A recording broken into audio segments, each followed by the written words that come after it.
Bismillahirrahmanirrahim. Assalamualaikum warahmatullahi wabarakatuh. Alhamdulillahi rabbil alamin. Wa sallallahu wa sallam wa baraka ala abdihi wa rasulihi Muhammadin wa ala alihi wa sahbihi ajma'in. Amma ba'du. Allahumma ilaikal mushtaka wa antal musta'an wa la hawla wa la quwwata illa bik. Subhanaka la ilma lana illa ma 'allamtana innaka antal alimul hakim wa tub 'alaina innaka antat tawwabur rahim. Rabbi shrah li sadri wa yassir li amri wahlul 'uqdatam min lisani yafqahu qawli. Allahumma ya muallima Ibrahim 'allimna wa ya mufahhima Sulaiman fahimna. Para saudara-saudaraku dan saudari-saudariku sekalian, pertama-tama marilah kita senantiasa mengucapkan syukur dan puji kehadirat Allah Jalla wa'ala dengan nama-namanya yang mulia dan sifat-sifatnya yang maha tinggi, dan dengan cucuran rahmatnya kita dapat kembali berkumpul di rumah Allah yang mulia ini.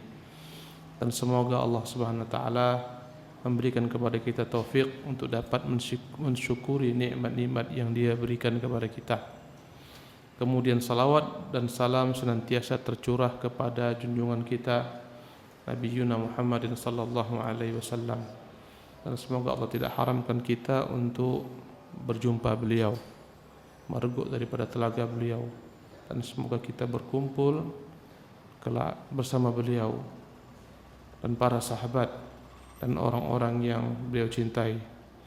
Adapun tema kita pada pagi hari ini jemaah sekalian adalah orang-orang yang tertipu. Dalam bahasa Arabnya adalah al-maghrurun. Siapakah orang-orang yang tertipu? Dalam hidup ini semua orang enggak mau ditipu, dan orang tidak ingin tertipu.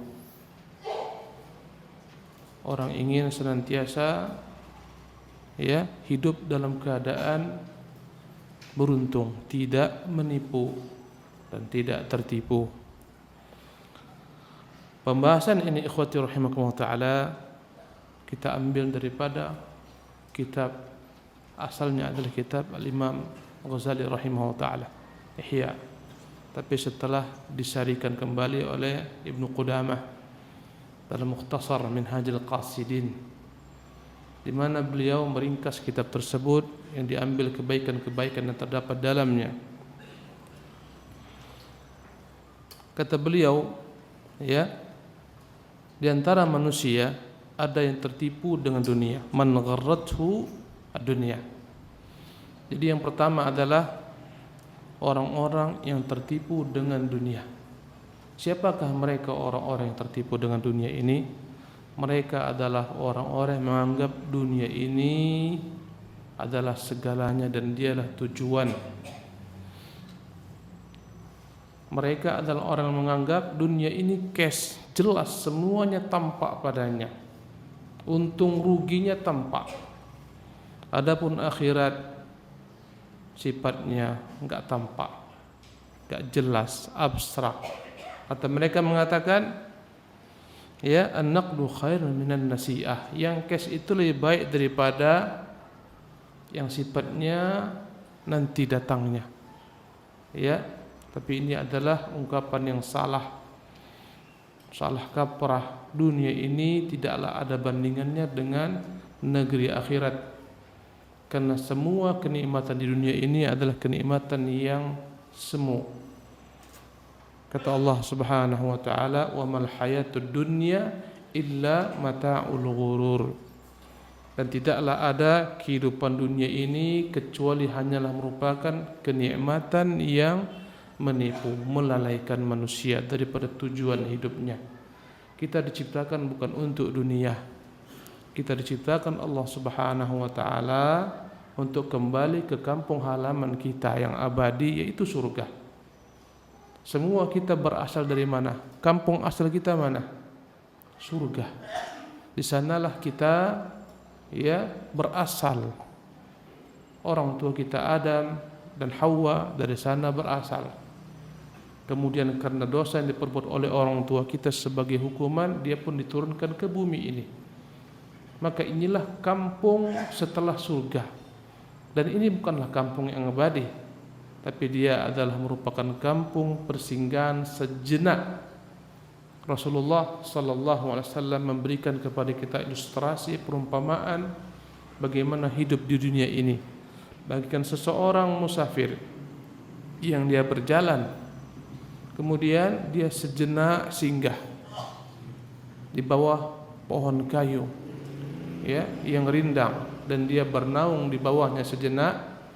Setelah dia bernaung sejenak, istirahat, tidur, kemudian dia terjaga dan dia akan lanjutkan lagi. Ya, maka orang yang tidur sejenak di bawah pohon tersebut, bukanlah dia tidurnya panjang, sejenak saja istirahat, dan dia akan lanjutkan perjalanan agar sampai ke tempat tujuannya. Dan sungguh hitungan hidup kita di dunia ini enggak ada apa-apanya dengan hitungan hidup di negeri akhirat. Subhanallah. Maka orang-orang yang tertipu di dunia ini adalah mereka yang menganggap dunia inilah tujuan, sehingga mereka lupa untuk pulang ke kampung mereka yang sebenarnya, itu surga Jannatul Firdaus. Akhirnya mereka tersesat, tidaklah mereka sampai ke kampung tersebut. Tersesatlah mereka menuju kampung yang kedua, karena kampung kembali manusia hanya dua. Kalau bukan surga maka dia adalah neraka. Subhanallah. Dan untuk menuju kampung tersebut Allah Subhanahu wa taala telah berikan rambu-rambu berupa kitabnya, berupa sunnah nabinya yang mulia sallallahu alaihi wasallam. Barang siapa yang ikuti rambu-rambu ini, dia akan sampai kepada kampung tersebut. Antum, kita berikan ilustrasi, kalau kita mau berangkat ke satu tempat, ke Bandung contohnya, kalaulah kita terus ikuti rambu-rambu ini, ya, ada bacaan arah barat, arah timur, kanan, kiri, maka kita akan sampai ke tujuan dengan selamat. Andai kata kita enggak mengikuti rambu-rambu, enggak mengikuti arah, kita akan tersesat sebagaimana tadi kami tersesat. Saya datang kemari tersesat. Ikuti peta, ternyata petanya yang belum masuk Ar-Rahmat ini ke dalam peta. Kami diarahkan ke Masjid Al-Amin, Cendrawasih, apa tadi itu. Ya, ikuti terus. Ternyata subhanallah belum masuk ini dalam peta. Coba antum upayakan supaya selipi Ar-Rahmat ini masuk ke dalam ini, peta, ya. Kami tersesat sehingga saya setengah jam baru sampai kemari. Subhanallah. Kenapa? Karena ternyata petanya menyesatkan. Maka pastikan agar antum sampai ke kampung halaman antum yang abadi, bahwa peta tersebut adalah peta yang benar, ya, bukan peta yang salah. Subhanallah. Maka ikhwati rahimakumullah tabaraka taala, yang tersesat adalah orang-orang yang tertipu, ya, menjadikan dunia ini sebagai tujuan. Kemudian, ya, ciri-ciri mereka jadikan targetnya adalah dunia, kesenangannya dunia, kesedihannya dunia, hidupnya dunia, mimpinya pun dunia, bicaranya dunia. Ya, tidak ada bagi mereka porsi untuk negeri akhirat. Ya, karena mereka ragu-ragu dengan kedatangannya. Ya, akhirnya segala sesuatu daya upaya mereka dengan dunia. Mereka hidup dengan dunia, tidur dengan dunia, mati dengan dunia, berjalan dengan dunia, duduk dengan dunia, semuanya dunia. Ini adalah orang-orang yang tertipu, dan Allah melarang kita, kata Allah, ya, wala taghurrannakumul hayatud dunya. Janganlah sampai kalian tertipu dengan kehidupan dunia ini yang begitu indahnya. Berkata Nabi yang mulia alaihi salatu wassalam, innad dunya hulwatun khadiratun. Sungguh dunia ini begitu manisnya, begitu hijaunya. Wa innallaha mustakhlifakum fiha. Dan Allah menjadikan kalian sebagai penghuni dunia ini. Fayanzuru kaifa ta'malun. Dia akan melihat apa yang kalian lakukan sebagai penghuni, pemakmur dunia ini. Fattaqud dunya, takutlah kalian dengan fitnah dunia ini yang membuat kalian lalai.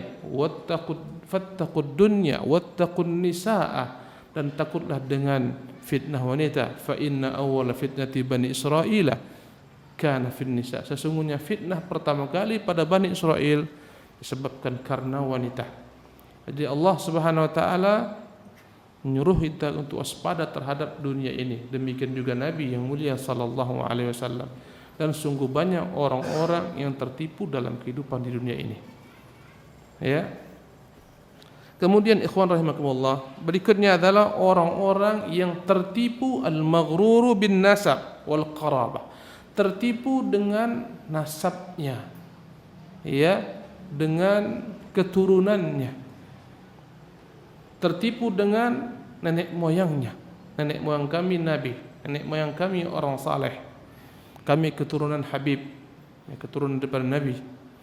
Akhirnya dia berbangga-bangga dengan nasabnya, berbangga-bangga dengan keturunannya, dan dia lalai bahwa keturunan tersebut tidaklah guna tanpa amal. Subhanallah, enggak ada guna sama sekali keturunan mulia Abu Lahab, Quraisy, Bani Hashim, enggak ada guna. Enggak ada kemuliaan Abu Lahab dan keturunannya. Subhanallah. Dan Bilal Allah muliakan walaupun tidak memiliki keturunan yang bangsawan. Allah angkat derajat Salman walaupun tidak memiliki keturunan bangsawan, bahkan bukan orang Arab. Allah Subhanahu wa taala tenggelamkan yakni Abu Lahab dengan keturunan yang mulia, Abu Jahal dan orang-orang semisalnya. Berkata Rasulullah sallallahu alaihi wasallam, "Man batta'a bihi 'amaluhu lam yusri' bihi hasabuhu." Barang siapa yang berlehala tidak beramal, maka tidak ada guna baginya keturunannya. Subhanallah. Maka sebagian orang dia bergantung dengan keturunan. Saya keturunan Nabi. Kalau masalah keturunan Nabi, kita juga keturunan Nabi. Siapa sih enggak keturunan Nabi? Semua kita keturunan Nabi. Nabi siapa? Nabi Adam. Jadi jangan bangga-bangga kamu keturunan Nabi. Saya juga keturunan Nabi. Semua sama kita. Keturunan Nabi semuanya. Nabi siapa? Nabi Adam. Tapi ini enggak berguna sama sekali jika tidak diiringi dengan amal, taqwa. Ya. Andai kata orang-orang yang memiliki kekerabatan dengan Nabi, alangkah mulianya mereka ketika mereka mengikuti jejak Nabi yang mulia alaihi salatu wassalam. Dua keutamaannya, Ahlul Bait mengikuti Rasulullah SAW. Tapi andai kata dia Ahlul Bait tidak mengikuti Rasulullah SAW, bahkan boleh jadi dia mencela Rasulullah SAW, mencela para sahabat-sahabat beliau, mengatakan bahwasanya boleh jadi putrinya Fatimah lebih mulia daripada beliau. Subhanallah. Mengatakan Ali lebih mulia daripada beliau, ini kualat. Enggak berguna baginya Ahlul Baitnya. Wallahi enggak ada guna. Yang hidupnya yakni hidupnya sepenuhnya untuk menghujat, mencaci maki para sahabat-sahabat Rasulullah sallallahu alaihi wasallam, enggak guna Ahlul Baitnya. Subhanallah. Ini orang-orang yang tidak akan berjumpa dengan Nabi sallallahu alaihi wasallam di telaga Kautsar karena mereka menyelisih cara beragama Rasulullah sallallahu alaihi wasallam. Dan sungguh Ahlul Bait mereka adalah orang-orang yang mulia, orang-orang yang baik. Subhanallah. Dan banyak orang-orang yang menisbatkan diri mereka kepada Ahlul Bait tidak benar dakwaannya. Kalaupun benar dakwaannya secara nasab, tapi kalau tidak mengikuti akidah nenek moyang mereka Rasulullah, tidak mengikuti cara beragama nenek moyang mereka Rasulullah, menyelisih nenek moyang mereka Rasulullah, enggak ada guna keturunan Ahlul Baitnya. Subhanallah, enggak ada guna sama sekali. Mereka akan menjadi musuh bagi Rasulullah sallallahu alaihi wasallam. Maka jangan bangga dengan keturunan jika Anda tidak mengikuti nenek moyang Anda. Lihatlah bagaimana Nabi Nuh. Enggak ada guna bagi anak Nabi Nuh, ayahnya Nuh. Allah tenggelamkan bersama orang-orang yang tenggelam. Ya. Terkadang orang bangga dengan suaminya. Suami saya adalah Nabi. Enggak ada guna berbangga dengan suami. Yang menyelamatkan seorang adalah amalannya. Kalaulah suami itu akan dapat diandalkan di hadapan Allah Subhanahu wa taala, tidak akan binasa istri Nabi siapa? Lut dan istri Nabi Nuh. Kedua-duanya binasa bersama orang-orang binasa. Subhanallah. Yang menyelamatkan seorang adalah amal ibadahnya. Kesolihan orang tua harus diikuti dengan kesolihan anak cucunya. Subhanallah. Ya, lihatlah berkata Nabi kita yang mulia alaihi wasallam kepada putrinya, ya Fatimah, tebuslah dirimu daripada azab Allah. Sesungguhnya saya tidak mampu sedikit juga pun menyelamatkan dirimu daripada azab Allah Subhanahu wa taala. Enggak guna. Ya, sampai-sampai kata Nabi yang mulia, kalaulah saja Fatimah putri Muhammad mencuri akan kupotong tangannya. Enggak ada mentang-mentang keturunan Nabi mencuri aman, enggak. Tetap dipotong tangannya, kata Rasulullah sallallahu alaihi wasallam. Yang jelas, inna akramakum indallahi atqakum. Sesungguhnya yang paling mulia dan terkenal adalah orang yang paling bertakwa. Andai kata dia bertakwa dan dia keturunan Nabi sallallahu alaihi wasallam, sungguh alangkah tingginya kedudukannya. Dan kita wajib mencintai keluarga Rasul dan ahlu bait Rasulullah. Dan diantara cinta ahlu sunnah kepada ahlu bait, lihatlah, kita setiap hari mendoakan mereka. Allahumma salli ala Muhammad wa ala ali Muhammad. Subhanallah. Dan ahlu Muhammad jangan dipersempit hanya segelintir manusia, Fatimah, Ali, Hasan, Husain. Wallahi kita heran melihat mereka orang-orang Rafidhah. Kenapa berhenti di Hasan? Anak-anaknya mana? Bukankah keturunan Hasan semuanya akan merupakan ahlu bait juga? Berhenti hanya sampai di Hasan. Husain ke bawah. Subhanallah. Ibnu Abbas juga ahlu bait Rasulullah sallallahu alaihi wasallam. Anak-anaknya Aqil juga ahlu bait Rasulullah. Kenapa? Allahu Akbar. Jadi ikhwati rahimakumullah taala, kembali kepada ini, sebagian orang berbangga dengan kesalehan orang tuanya. Bapak saya kiai, bapak saya ustaz. Ini orang-orang tertipu. Di hari kiamat orang tuanya tidak dapat menyelamatkannya. Yang dapat menyelamatkan seseorang adalah amalnya jika dia punya amal. Subhanallah. Sebagian orang-orang tertipu dengan besarnya harapannya kepada rahmat Allah Subhanahu wa taala. Maghrurun birraja. Mereka mengatakan Allah itu Maha Pemurah loh, Maha Penyayang. Apalah dosa saya dibandingkan dengan rahmat yang luas. Dan ini membuat dia terus-menerus melakukan maksiat.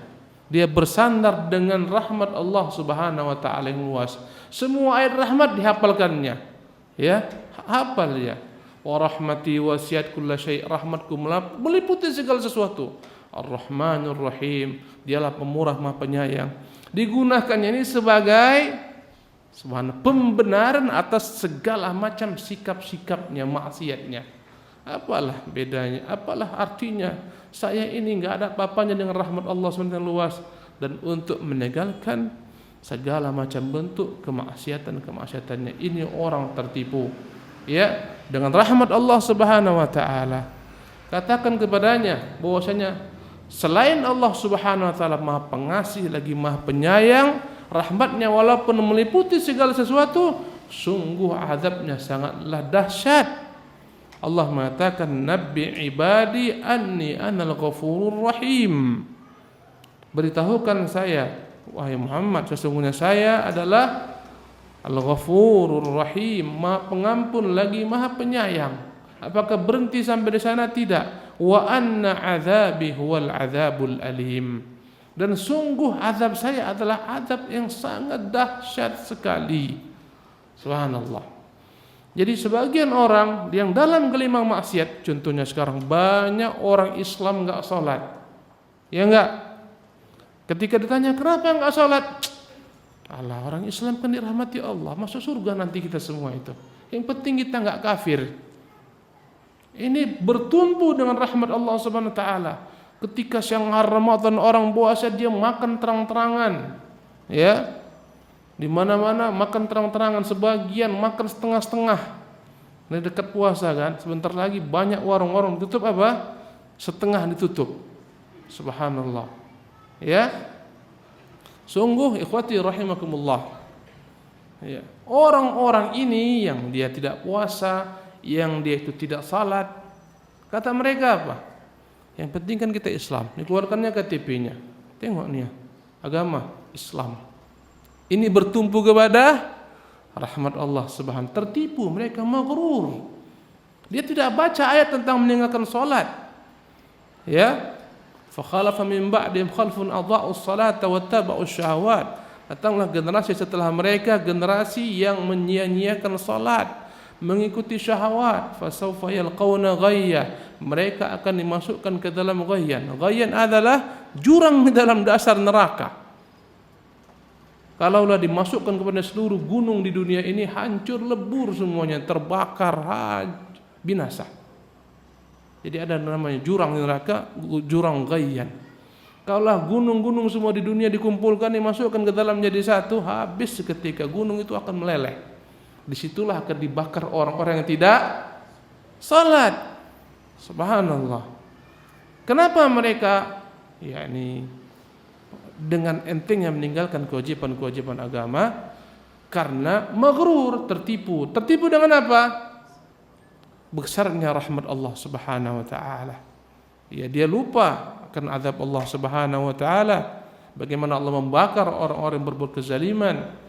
Kulit-kulit mereka akan dibakar, kata Allah, kullama nadijat juluduhum baddalnahum juludan ghairaha liyadzuqul azab. Tiap kala kulit mereka itu hangus terbakar, kami gantikan mereka dengan kulit yang baru di hari kiamat. Allah menceritakan tentang api neraka. Kalau antum melihat orang ngelas akan tampak bunga api. Api neraka besar, bunga apinya sebesar istana-istana. Istana Merdeka, Istana Putih. Kata Allah, innaha tarmi bisharar kal qasri. Sungguh neraka itu mencampakkan bunga-bunga api sebagaimana istana-istana. Kata-kata qasar pada masa Nabi itu identik dengan istana yang terbesar. Istananya Persia, istananya Kisra, istananya Kaisar. Itu bunganya bagaimana inti apinya. Subhanallah. Ya. Bayangkan perkataan Nabi yang mulia alaihi salatu wassalam tentang ahli neraka. Ya. Satu kali dia dicelupkan ke dalam neraka dan dia adalah min an'ami ahlil ard, orang yang paling nikmat hidupnya di dunia. Paling nikmat, an'am. Semua nikmat ada padanya. Jabatan, pangkat, pengikut, semua kesehatan, kenikmatan ada padanya. Tapi dimasukkan ke dalam api neraka. Ya, fayusbagu fin nari sabghatan. Satu kali celupan dimasukkan ke dalam api neraka. Kemudian dicabut, ditanya, hal ra'aita khairan? Apakah engkau pernah dahulu merasa hidup pernah dalam kebaikan, kesenangan, kenikmatan? Dia mengatakan, lah ya Rabb, enggak pernah saya dapat kenikmatan hidup. Semua kenikmatan hidup di dunia ini yang menipunya, semuanya dia lupakan, enggak ada lagi rasanya nikmat hidup. Sehingga dia katakan ketika ditanya, pernahkah engkau merasa hidup dalam kenikmatan? Enggak pernah ya Rabb. Semua kenikmatan hilang dengan satu kali. Itu satu kali celupan. Bagaimana kau pulang balik? Subhanallah. Inilah kenikmatan yang menipu. Dan inilah ancaman tentang neraka. Ya, sebaliknya kata Nabi, wa yu'ta bi ab'asi ahlil ard. Datangkan yang paling parah hidupnya di bumi ini. Ya, yang paling parah, penyakitnya paling parah, miskinnya paling parah, penderitaan paling parah dirasakan. Ya, mungkin orang punya rumah-rumah yang agak sedikit gubuk-gubuk, dia lebih parah daripada itu. Mungkin rumahnya hanya plastik belaka, paling parah hidupnya di dunia ini. Tapi tetap dia berupaya menjadi hamba yang saleh. Ya, mungkin dialah yang paling parah penderitaan, komplikasi penyakitnya. Ya, subhanallah. Kemudian fayusbagu fil jannati sabqan. Satu kali dicelupkan ke dalam surga. Kemudian diangkat dan ditanyakan kepadanya, hal ra'aita syarran? Pernahkah engkau merasa engkau dalam penderitaan hidupmu? Dia katakan, la ya Rabb, enggak pernah. Semua penderitaan di dunia hilang dengan satu kali celupan. Lupa. Subhanallah. Ya, kita dalam penderitaan, kita begitu merasakan sakitnya walaupun kita bersabar. Ya, tapi sekali kita masuk ke dalam surga, semua penderitaan hidup ini hilang. Semuanya hilang. Sehingga dia mengatakan, enggak pernah saya dalam penderitaan hidup selama-lamanya. Subhanallah. Ikhwati rahimakumullah. Kemudian diantara ciri-ciri ataupun diantara bentuk-bentuk jenis-jenis orang-orang yang tertipu adalah aqwamun lahum ta'atun wa ma'asi. Ada orang-orang yang mereka itu melakukan perbuatan-perbuatan ketaatan, juga terkadang dia berbuat maksiat. Dia buat taat, dia buat maksiat. Tapi lebih banyak lagi maksiatnya dibandingkan ketaatannya kepada Allah Subhanahu wa taala. Ya. Dia itu buat taat, dia bersedekah, ya.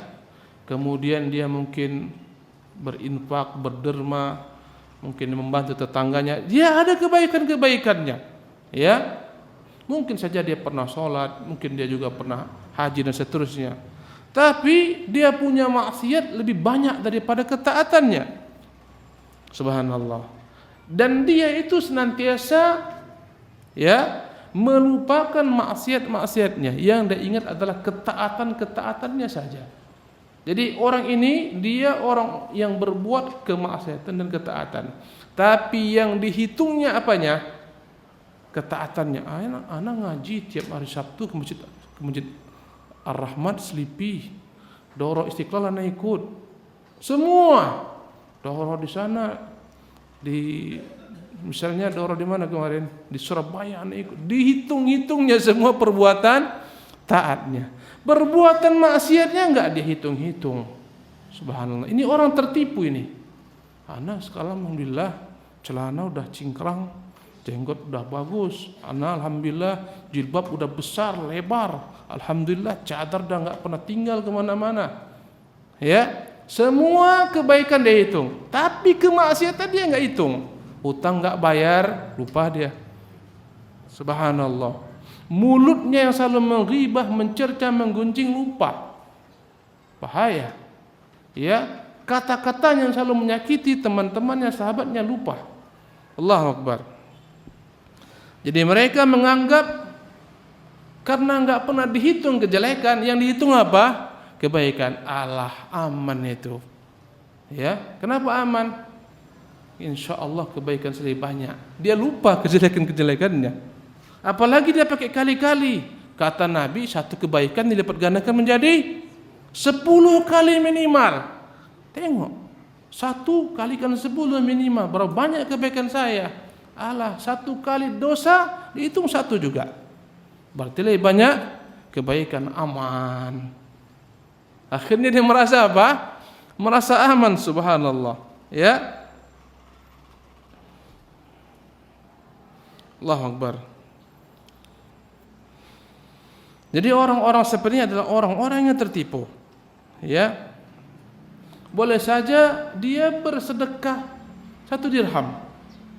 1 dirham dia bersedekah, tapi kemaksiatannya ribuan dirham. Uangnya yang dia ambil daripada orang ribuan dirham. Ya. Boleh jadi dia itu korupsi 3 miliar. Yang diingatnya 100 juta saya bangun masjid di sana. 100 juta saya bangun masjid di sana. Yang diingatnya apa? Bangun masjidnya.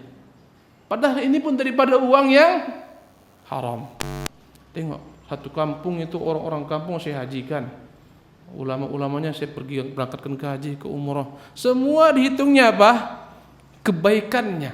Tapi uang korupsi yang sekian miliar ini tidak dia hitung. Akhirnya orang-orang seperti ini orang-orang yang tertipu dan akan tenggelam dengan dosa-dosanya di hari kiamat. Subhanallah. Kemudian, ya, ikhwani rahimakumullah.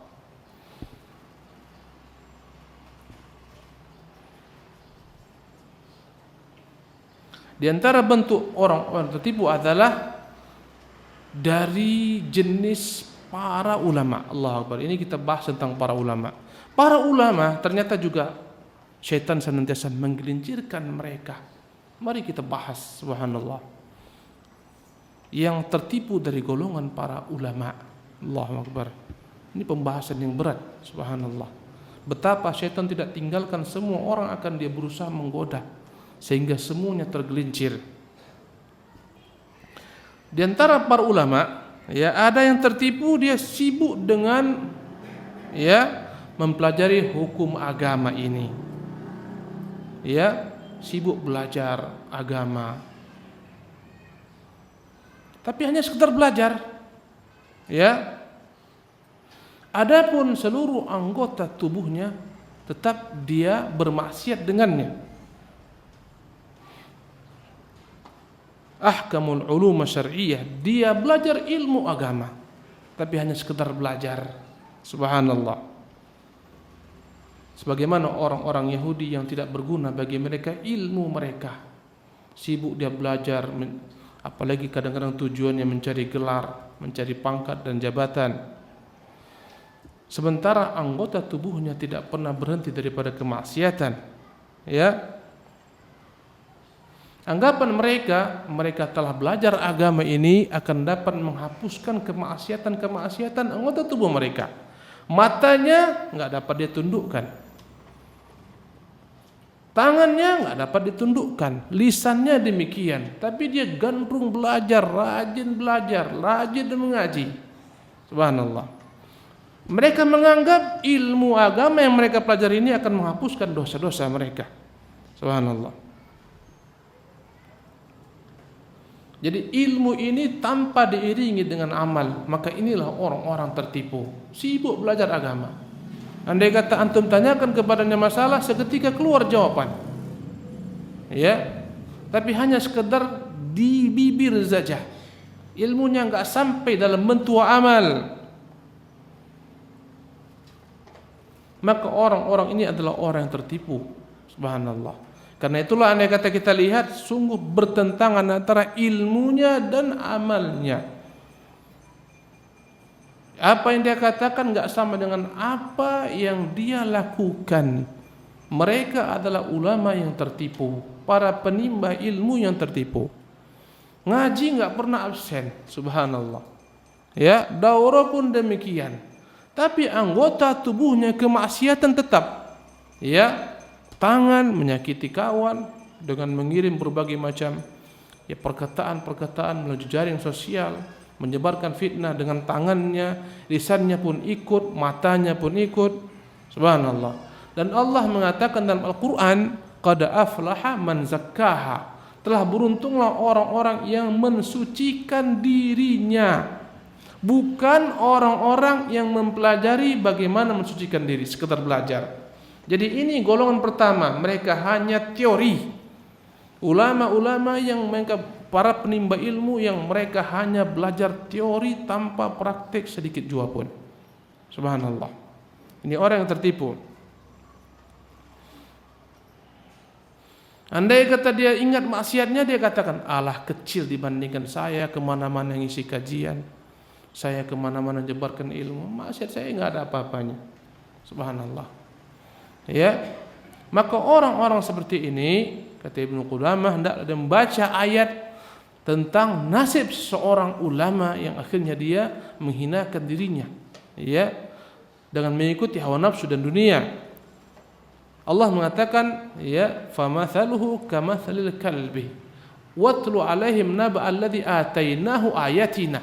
Allah katakan, bacakanlah kepada mereka wahai Muhammad, ya, berita orang yang kami berikan kepada mereka ayat-ayat kami. Fansalakha minha. Kami berikan kepadanya ilmu wahyu, kemudian dia lepaskan semua ilmu ini. Fansalakha minha. Dia lepas, dia buka, dia campakkan ilmu ini. Fansalakha minha fa'atba'ahu syaitan. Akhirnya dia pun diikuti oleh syaitan. Ada orang-orang belajar ilmu agama, kadang sampai S1, sampai S2, sampai S3. Di mana belajarnya? Di kota Nabi. Subhanallah. Di mana belajarnya? Di tanah suci. Dan seterusnya. Dia telah sampai kepadanya hujjah. Tapi ketika berhadapan dengan dunia, dia larut dengan dunia. Ilmunya dia campakkan. Subhanallah. Fatwa-fatwa enggak dia pedulikan. Semua dia langgar. Dia cari-cari alasan untuk membenarkan semua tingkah lakunya. Inilah ulama-ulama su' yang tertipu. Kata Allah SWT, watlu alaihim naba alladhi atainahu min ayatina fansalakha minha. Bacakan kepada mereka, orang-orang akan berikan kepada mereka ayat-ayat kami, kemudian dia lepaskan semua ayat tersebut. Fa'atba'ahu syaitanu faka'ana minal ghawin. Akhirnya tatkala dia buang ilmu ini, dia diikuti syaitan. Belajarnya subhanallah, kadang di Mekah belajarnya, tapi pulang ke negerinya dia menjadi ra'i, Masya Allah, menjadi kepala syaitan yang menghalangi orang daripada jalan kebenaran. Tegak baginya hujjah, Boleh jadi disertasinya mumtaz. Allahu Akbar, ya. Tapi ketika pulang ke negerinya dia penghalang manusia berjalan Allah Subhanahu wa taala, dia mengejirkan banyak manusia. Orang-orang seperti ini orang tertipu. Orang ini adalah orang diikuti oleh syaitan. Kenapa? Enggak guna baginya ilmunya. Ilmu hanya untuk cari duit saja, cari jabatan, kekuasaan. Fakana minal ghawin, jadilah daripada orang-orang yang sesat. Kata Allah, walau syi'na la rafa'nahu biha. Kalau kami berkehendak, kami mampu mengangkat dia dengan ilmu agama ini. Walakinnahu akhlada ilal ardi. Tapi dia enggak mau diangkat ke langit, dia mau condong ke bumi. Dia mau menempel ke bumi. Dia mau dimasukkan ke dalam bumi. Enggak mau diangkat ke langit. Enggak mau Allah tinggikan derajatnya, condong kepada bumi. Kata Allah, ulama seperti ini famathaluhu kamathalil kalbi. Perumpamaan ulama seperti ini sama dengan anjing. Ya, subhanallah, yang menjulur-julurkan lidahnya kemana-mana. Kamu usir, enggak kamu usir, tetap menjulur-julurkan lidahnya. Subhanallah. Ini perumpamaan bagi ulama-ulama yang hanya teori, tidak mengamalkan apa-apa yang dia pelajari. Subhanallah. Ini jenis yang pertama. Adapun jenis ulama yang kedua yang tertipu adalah ulama-ulama yang mempelajari ilmu syar'i. Ya. Mereka juga berusaha mengamalkan ilmu-ilmu tersebut dengan seluruh anggota tubuhnya. Dia salat, dia puasa dan seterusnya. Tapi mereka lalai memperbaiki hati mereka. Kalau yang pertama hanya apa? Ilmu tanpa amal. Yang kedua ilmu dan amal dia kerjakan, tapi apa? Amalan batin hati dia enggak pedulikan. Subhanallah. Sehingga hatinya dipenuhi dengan berbagai macam ragam kotoran-kotoran, daripada kesombongan, kebanggaan, riya, ujub. Subhanallah. Ingin tenar, ingin populer, ingin di atas, ingin masyhur, ingin dunia dan seterusnya. Hatinya, luarnya bagus, ilmunya subhanallah, zahirnya oke. Subhanallah, ini juga orang yang tertipu. Mana lebih parah, yang ini atau sebelumnya? Hah? Ini apa yang sebelumnya? Ada yang bilang yang ini, ada yang bilang sebelumnya, atau yang sebelumnya lagi. Yang jelas semuanya mereka ulama-ulama yang tertipu. Fikih, masya Allah, hafal. Halal dan haram, oke. Fatwa-fatwa keluar, tapi dia enggak perhatikan tentang amalan batinnya, enggak perhatikan kekhusyukan dirinya ketika berhadapan bersama Allah tabaraka wa taala, bagaimana rasanya. Enggak pernah dia perbaiki berbagai macam penyakit riyanya, ingin dipuji. Andai kata ada orang lain, ulama lain dipuji di hadapannya, dia enggak rela, dia enggak ikhlas. Ya Allah, walaupun dia itu hebat, tapi dia itu seperti ini loh. Subhanallah. Ya. Maka ini penyakit, dan ini adalah orang yang tertipu daripada kalangan para ulama. Subhanallah. Padahal yang menjadi standar Allah Subhanahu wa taala akan angkat derajat kita bukanlah casing, bukanlah tampilan zahir, dalam ini kata Allah, kata Rasulullah SAW, Inna Allah la yanzuru ila suwarikum.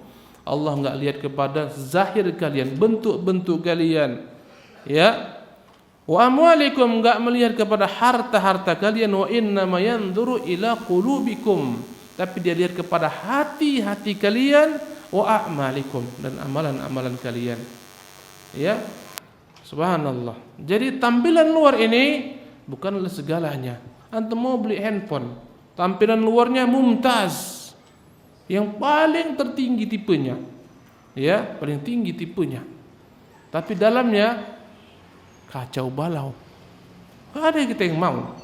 Maka ulama-ulama seperti ini adalah ulama yang sibuk menghiasi casingnya, tapi tidak berusaha untuk menghiasi dalamnya, isinya. Subhanallah, ini ulama yang tercela. Demikian juga dengan kita, para penimba ilmu, sibuk ngurusi casing saja. Ya, baju subhanallah bagus, tampilannya bagus, zahirnya bagus. Ya, apalagi semua mazhar oke, jenggot ada, celana cingkrang. Subhanallah. Cadar, hijab, jilbab, semuanya masya Allah. Tapi dalam selalu merasa lebih tinggi daripada orang lain, merendahkan orang lain. Belum ngaji, nggak kenal masjid Selipi Ar-Rahmat, nggak kenal dengan ustadz kami, nggak kenal dengan radio kami, nggak kenal dengan televisi kami.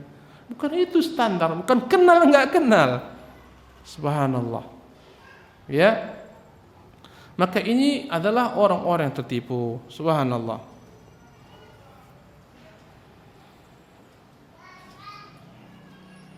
Perumpamaan orang-orang seperti ini adalah orang yang dia menanam tanaman padi contohnya, ya. Kemudian ketika dia tanam padi ini tumbuhlah bersamanya rerumputan, ya. Yang mana rumputan ini akan memakan saripati makanan tersebut. Dia berusaha hanyalah untuk mencabut atas-atasnya saja, rumput ini dicabut nggak sampai ke akar-akarnya. Sibuk dia untuk mencabut bagian atas, tidak dia cabut sampai ke akar-akarnya. Baru hari ini dia cabut atas-atasnya, besok tumbuh lagi akar-akarnya, bahkan lebih subur, lebih dahsyat. Inilah perumpamaan mereka. Subhanallah.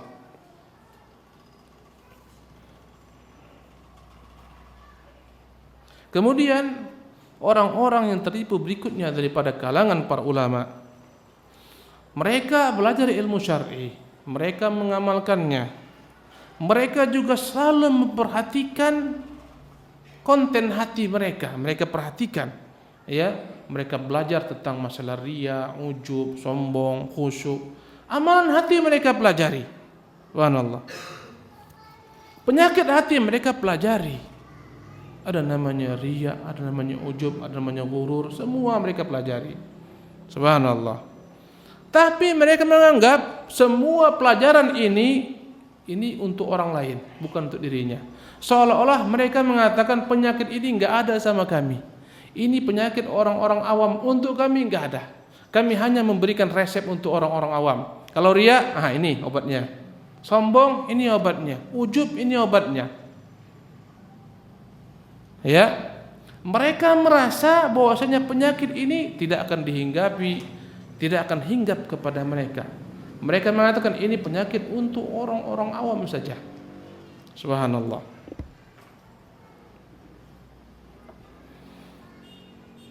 Akhirnya dampaknya apa?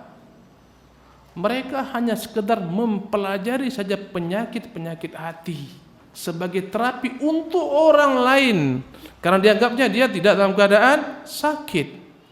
Akhirnya dia dihinggapi berbagai macam penyakit tersebut. Ibarat dokter, dia sakit komplikasi ini. Datang pasien, dia kasih ini resepnya, ini bawa beli. Ini resepnya beli. Tapi dia nggak pernah sendiri menebus resep tersebut, nggak pernah dia konsumsi, nggak pernah dia makan. Lambat laun dia akan binasa. Inilah perumpamaan mereka. Subhanallah.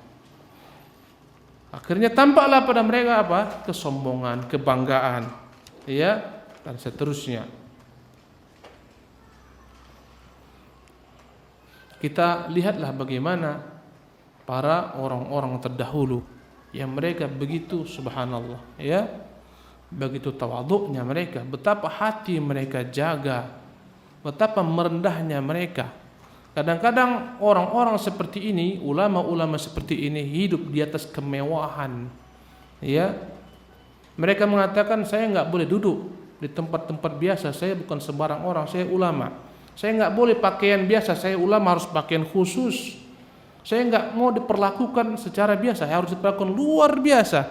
Dia ingin segalanya diservis. Subhanallah. Kata dia, masalahnya karena saya seorang ulama. Andai kata saya dihinakan, seolah-olah agama dihinakan. Itu talbis iblis. Ya, dia harus benar-benar diservis luar dalam, nggak mau kurang sedikit jua pun. Ya, apa syubhatnya? ini kemuliaan agama. Kalau saya dihinakan berarti menghinakan agama. Subhanallah. Bercokol padanya segala macam bentuk kesombongan. Umar bin Khattab radhiyallahu tabaraka anhu, ketika dia datang berangkat dari Madinah, kemudian ingin menuju Baitul Maqdis. Ketika itu Baitul Maqdis berhasil tunduk ke dalam wilayah kaum muslimin. Datanglah Umar, karena orang-orang di Baitul Maqdis tidak mau mengadakan perdamaian kecuali datang Umar langsung. Ketika Umar datang ke Baitul Maqdis, sebelum sampai ke kota, di kota telah disambut dengan segala macam bentuk kebesaran, pakaian-pakaian kebesaran, para alim ulamanya, petinggi-petinggi negaranya. Abu Ubaidah menjemput Umar ke pinggiran, ke pinggiran kota tersebut. Ternyata ada tanah yang tergenang air, becek. Umar harus melewati tanah tersebut. Subhanallah. Akhirnya dia turun daripada untanya, kemudian dia mungkin karena dalam, dia masuk melewati tanah tersebut, berlepotanlah ketika itu baju Umar dengan tanah yang berlumpur. Subhanallah. Ketika dia melewati tanah tersebut, berjumpalah sama Abu Ubaidah bin Jarrah. Berkata Abu Ubaidah, wahai Amirul Mukminin, sungguh memalukan andai kata Anda dengan pakaian seperti ini. Mereka telah siap menyambut Anda dengan pakaian kebesaran mereka. Ditepuk oleh Umar dada Abu Ubaidah, hei Abu Ubaidah, kalau bukan kamu yang ngomong, saya akan buat perhitungan.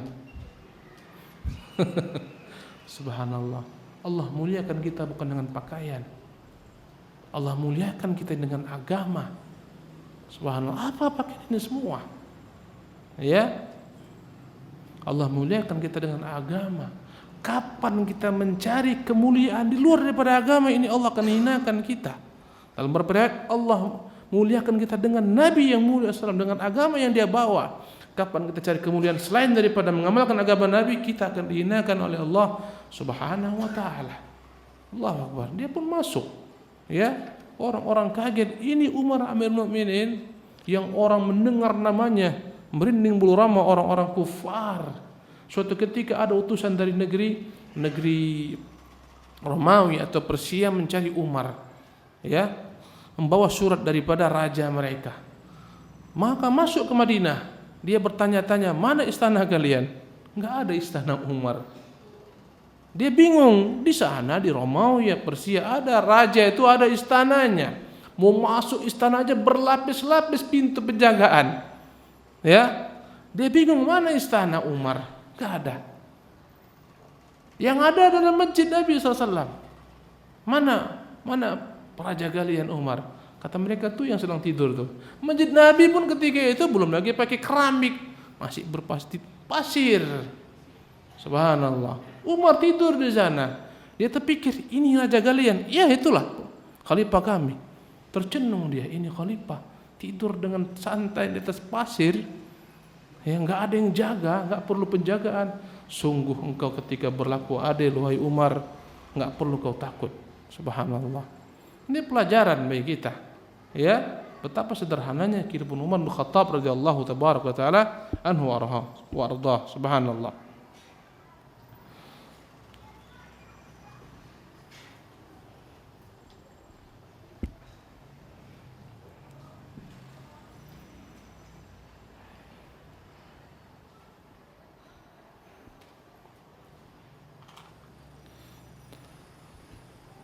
Naam, ikhwati rahimakumullah taala. Kita akan pindah menyebutkan di antara bentuk orang-orang yang tertipu,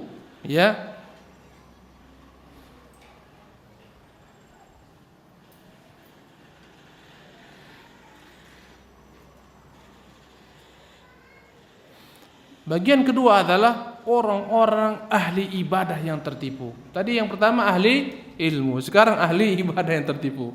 Subhanallah. Orang-orang yang ahli ibadah, rajin beramal, bagaimana setan menggelincirkan mereka. Kalau yang atas dengan ilmunya tergelincir, ini dengan ibadahnya, amal salehnya. Di antara orang-orang yang rajin beramal ibadah, yang tertipu adalah orang-orang yang lebih mendahulukan ibadah-ibadah yang sunnah daripada yang wajib. Subhanallah. Berlebih-lebihan dalam perkara-perkara sunnah, meninggalkan perkara yang esensial yang wajib. Ya. Subhanallah. Gara-gara sepanjang malam dia sholat tahajud, akhirnya subuhnya kesiangan. Subhanallah. Ya. Ini orang-orang yang tertipu. Kadang-kadang gara-gara ingin sunnah wudu berkali-kali sampai akhirnya dihinggapi waswasah, ragu-ragu dia. Ya, jangan-jangan ada yang enggak kena anggota tubuh saya ini. Pernah ada seorang yang terkena penyakit ini, subhanallah. Dia minta kepada saya solusi bagaimana. Dia kirim melalui email. Sampai-sampai dia sholat di luar waktu. Allahu Akbar. Setiap kali sholat, enggak benar wudu saya, ulangi lagi. Ulangi sampai keluar waktu. Subhanallah. Sampai-sampai syaitan itu menyuruh dia keluar daripada Islam. Bahaya, ikhwan. Was-was ini bahaya. Ya. Tiap kali berwudu dia merasa, jangan-jangan ada yang enggak kena anggota tubuh saya ini. Ulangi lagi wudu.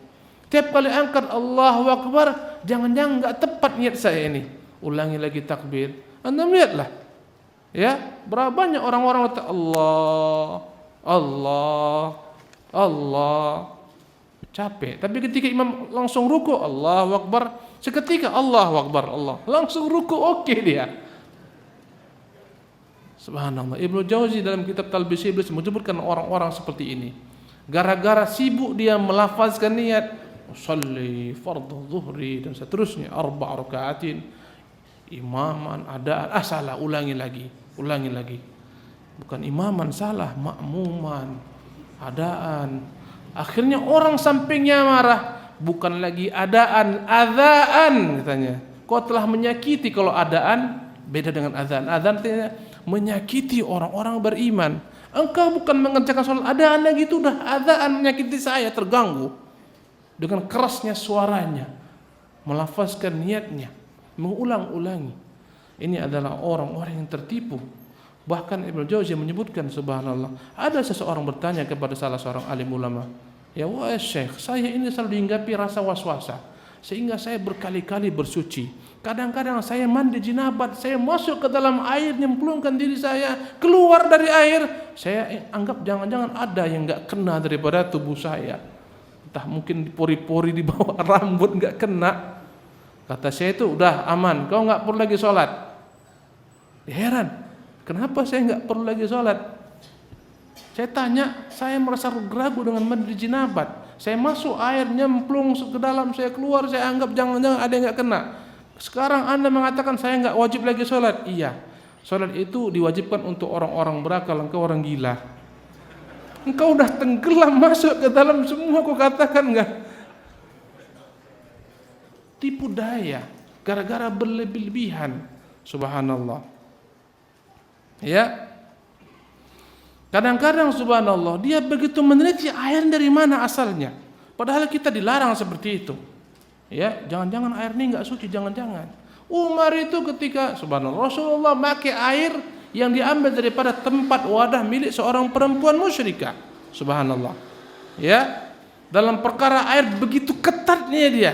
Tapi perkara makanan enggak peduli dari mana dia makan. Subhanallah. Ya. Dalam masalah makanan dia sepilih aja, halal haram enggak peduli dia. Ya. Apa yang masuk ke mulutnya dia enggak begitu peduli. Jadi ini adalah bentuk daripada al-ghurur, tipu daya yang senantiasa orang-orang sebagian dihinggapi penyakit ini. Yang lebih parah lagi kadang-kadang mereka, subhanallah, kadang-kadang isya enggak salat tapi kumpul-kumpul baca-baca. Subhanallah. Malam Jumat kumpul-kumpul di rumah si fulan, baca ayat, baca zikir, tapi enggak salat. Orang ke masjid, dia ke rumah. Habis baca-baca makan terusnya. Subhanallah. Salatnya enggak. Ini orang-orang yang tertipu. Ini subhanallah, salat yang wajib mereka tinggalkan. Ya.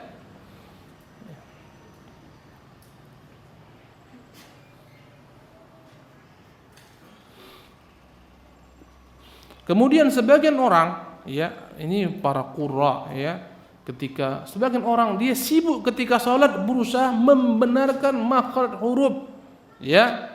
Semua zikir tuh mau benar, Fatihah mau benar. Sibuk dia belajar bagaimana mengucapkan ba.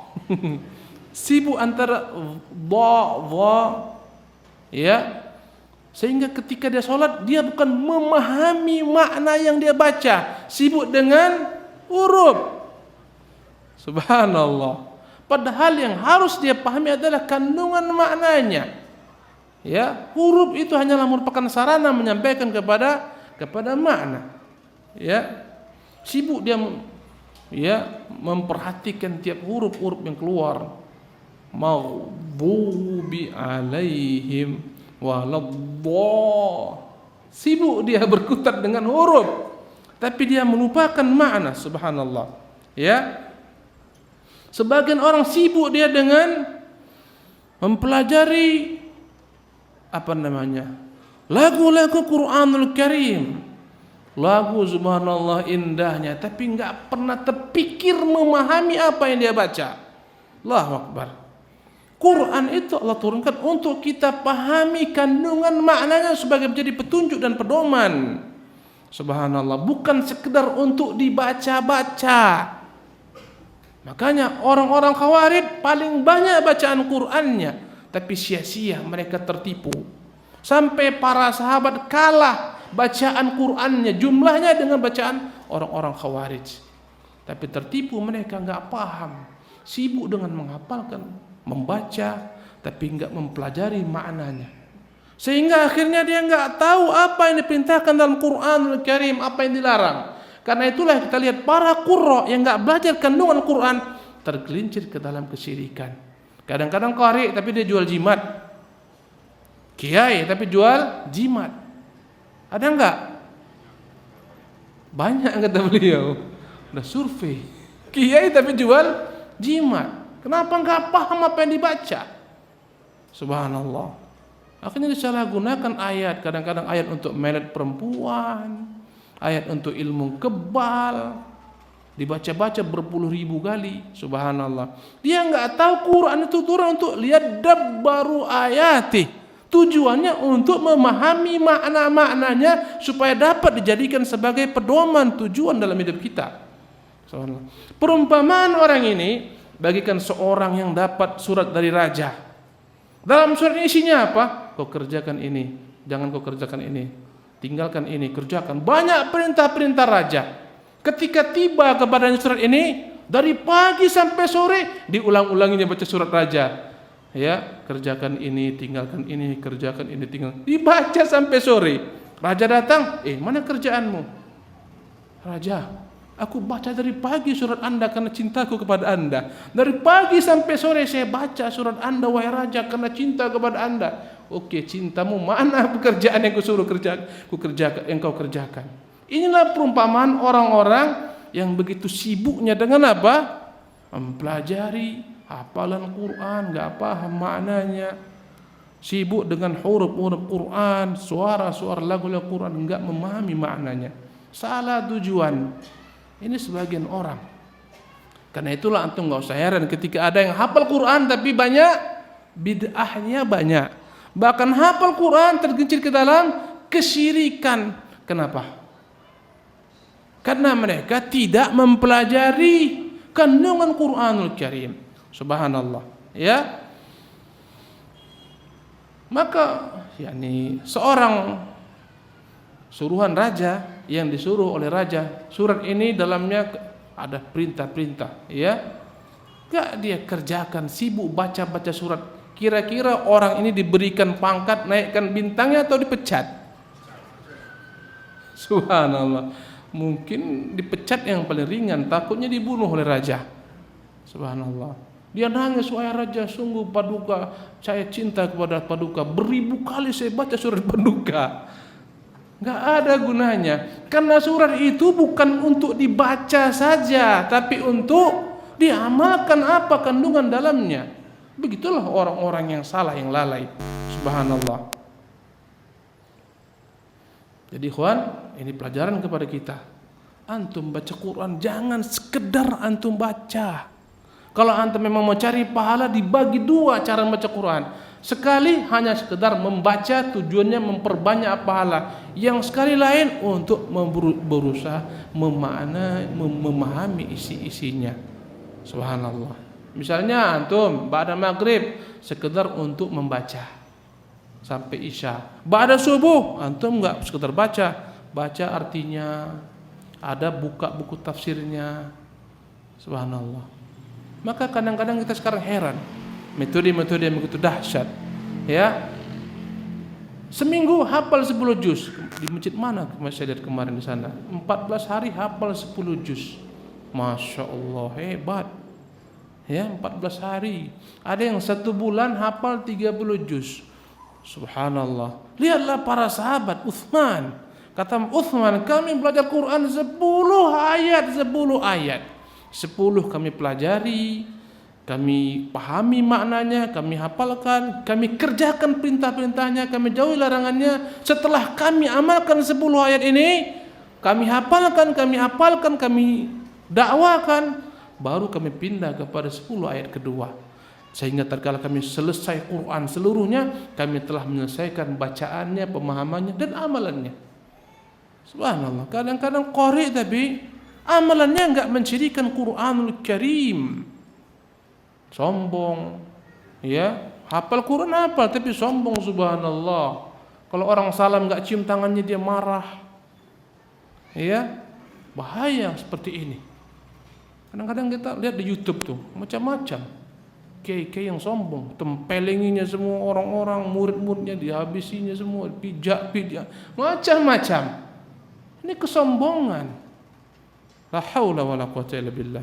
Ini orang-orang yang tertipu. Ya.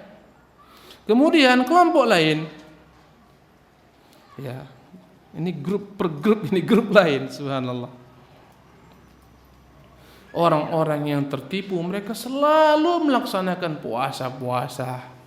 Puasa sunnah ahlinya mereka. Puasa Senin, puasa Kamis, Ayyamul Bid. Ahli puasa. Menjaga mulutnya daripada makan ketika siang hari karena berpuasa, itulah pekerjaannya. Gak makan, gak minum, dia puasa, ahli puasa. Mulutnya ini kalau siang hari pasti kering, bibirnya kering. Kenapa? Karena berpuasa. Tapi dia tidak mampu menjaga bibirnya daripada ghibah, namimah. Subhanallah. Ini puasa sunnah, ghibah haram. Maka hukumnya haram kita yang mengerjakannya. Puasa sunnah ditinggalkan enggak ada masalah. Ini orang-orang yang salah. Sebagaimana orang-orang yang tawaf, terkadang mereka memaksakan diri mencium apa? Hajarul Aswad, yang hukumnya sunnah. Untuk nyium Hajarul Aswad mereka menzalimi orang, nolak orang, nyikut orang. Untuk nyium Hajarul Aswad dia bayar suap. Di sana itu ada ini loh. Apa namanya ki? Ada jokinya. Ada yang kuat-kuat 3-4 orang. Bangsa kita itu. Yang saya tersebutkan etnisnya, marah nanti orang tuh. Wallahi, setiap orang yang nampaknya kira-kira nggak percaya diri, kira-kira nampaknya lemah-lemah, dia tawarkan, Bapak mau nyium Hajarul Aswad ya? Iya, oke. Ikuti saya. Subhanallah. Dia bawa, ternyata mereka bukan 1, 3, 4, 5 orang. Mereka, subhanallah, gimana supaya bapak ini, ibu ini berhasil cium Hajarul Aswad? Dan akan berhasil karena mereka orang yang terbiasa, tahu dia celah-celahnya. Setelah cium Hajarul Aswad, akan dia gelandang orang ini, dia bawa ke tempat yang jauh. Pak, mana uangnya? Tipsnya mana? Berapa tipsnya? Semua yang ada sama bapak. Sampai ada yang 800 rial, subhanallah, 400 rial. Sampai ada yang ditolak-tolak karena uangnya enggak ada, bawa uang dia. Tersungkur, subhanallah. Gara-gara mencium Hajarul Aswad yang dia sunnah. Menghormati orang Islam wajib, tidak menyakitinya wajib. Dia untuk mencium Hajarul Aswad dia melakukan hal yang haram. Untuk dapat salat di Raudhah akhirnya dia melakukan hal yang haram. Jadi salah dalam beragama. Ini orang-orang yang tertipu. Subhanallah. Ahli puasa, mulutnya dia jaga makan tapi enggak dijaga daripada ghibah, daripada namimah. Subhanallah. Ada seorang perempuan disebutkan oleh para sahabat, dia sangat baik dalam hal ibadahnya, salatnya rajin, puasanya rajin, tapi lisannya ini enggak pernah berhenti daripada menyakiti tetangganya. Apa kata Nabi? Hiya finnar atau hiya min ahlin nar. Kata Nabi, dia itu penduduk neraka. Subhanallah. Jadi contoh daripada orang-orang yang tertipu.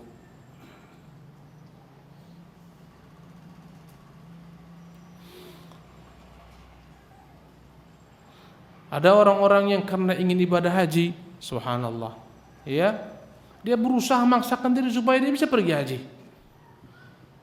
Padahal haji hanyalah wajib bagi orang yang mampu. Anak istri tinggalkan, enggak makan, subhanallah, karena dia paksakan dirinya. Kemudian hutang-hutangnya yang kemana-mana enggak dia pikirkan. Ini orang-orang yang tertipu dalam amalan. Yang enggak wajib baginya dia paksakan. Sebagaimana orang sekarang untuk memaksakan diri bisa pergi ke Mekah haji, pinjam uang riba, uang berbunga supaya bisa pergi haji, dana talangan. Ya enggak? Untuk haji ibadah yang begitu mulia Anda berbuat riba. Enggak, ini enggak riba Ustaz, ini hanyalah administrasi saja. Tambahannya administrasi, namanya administrasi. Tapi dia riba hakikatnya. Mana ada orang bank mengatakan ini riba? Mereka mengatakan ini bunga loh, ambil aja. Bukan. Yang diharamkan itu adalah riba. Ini bunga, ambil bunga. Ini bukan riba, ini administrasi. Bayar administrasi depan. Wallahi dana talangan ini yang merusak. Seharusnya kita haji gampang sekarang, 20 tahun baru bisa haji. Semuanya ditalangi. Subhanallah. La haula wala quwwata illa billah. Ini adalah orang-orang tertipu dan banyak ikhwan. Sekarang banyak di mana-mana, di perusahaan-perusahaan, di instansi-instansi umroh dengan dana talangan. Ya. Ke bank-bank, dilingkan ke bank, pinjamkan nanti bayar dengan keuntungan, cicil, itu adalah haram. Ya, subhanallah. Kadang-kadang ada orang tertipu, dia sibuk mau berjihad.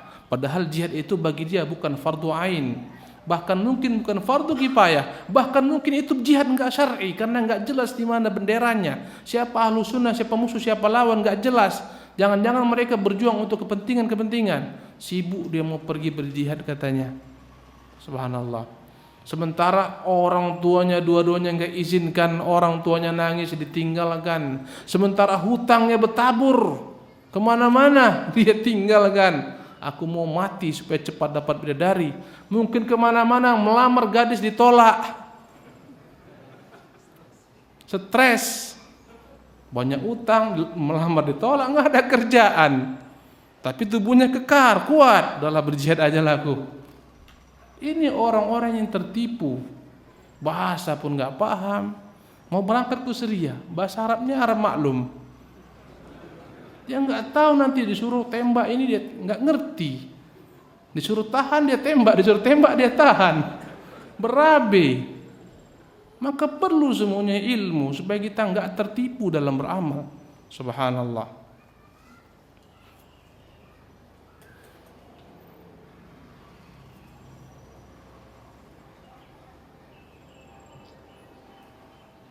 Kemudian diantara grup lainnya, kelompok lain adalah grup yang paling demen amar ma'ruf nahi mungkar, paling senang dia, paling senang nasihati orang. Ada enggak orang seperti ini? Sampai kita muak karena seringnya dinasihati.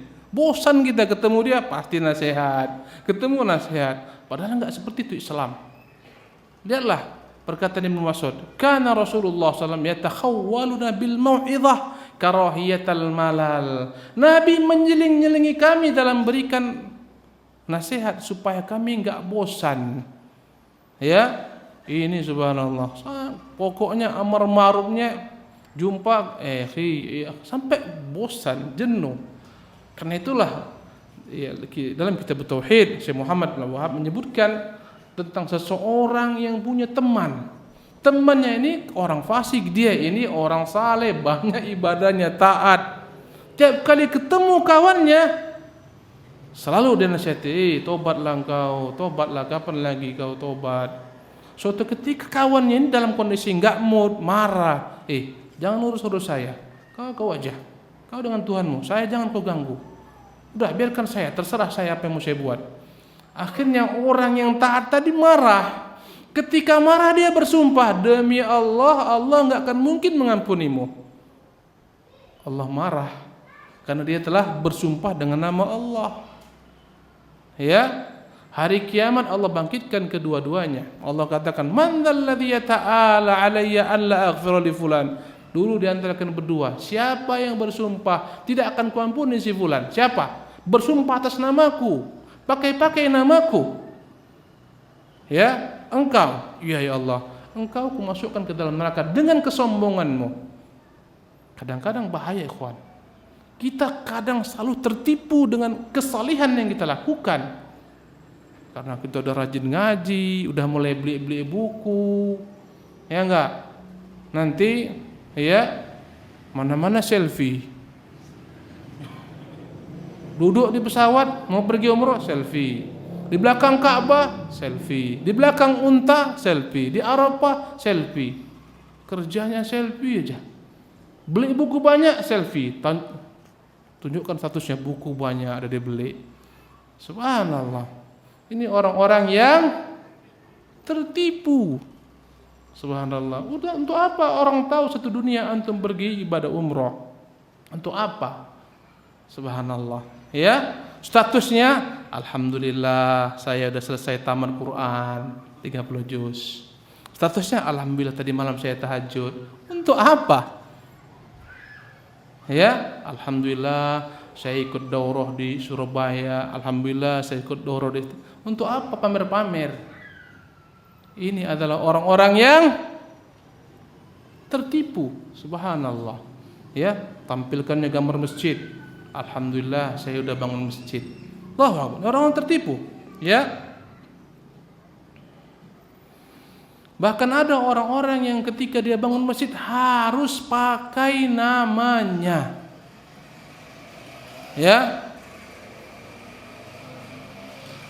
Kalau anda yang kata enggak pakai nama, enggak mau saya bangun. Saya mau bangun masjid dengan syarat masjid itu abadikan nama saya, pakai nama saya. Abadilah namanya di dunia, hilang di langit namanya. Di dunia orang kenal masjid si fulan, di akhirat enggak ada sama sekali. Untuk apa abadi di dunia tapi hilang di akhirat? Berapa banyak kita berinfak abadi di dunia, ada prasastinya tapi hilang di negeri akhirat karena riya. Subhanallah. Ini orang-orang tertipu.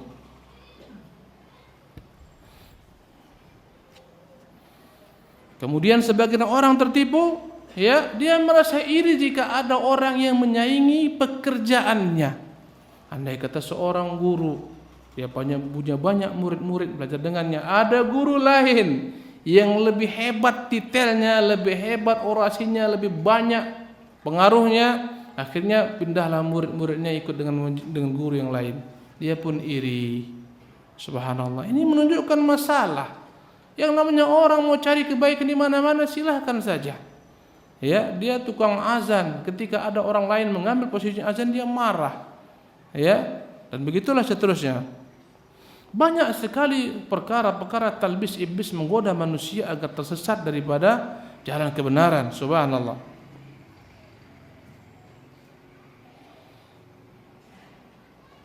Sebagian orang tertipu adalah orang-orang yang merasa mereka berada pada peringkat tertinggi daripada zuhud dunia.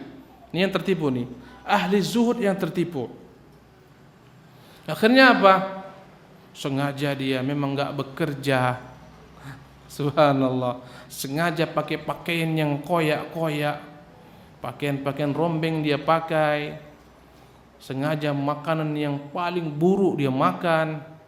Ya, sengaja dia enggak punya rumah, tinggalnya di mana? Numpang-numpang di masjid-masjid. Pindah masjid sini, pindah masjid sana, diusir pindah. Rumahnya enggak ada. Alamat rumahnya di mana? Di masjid. Masjid mana? Kadang masjid A, kadang masjid B. Subhanallah.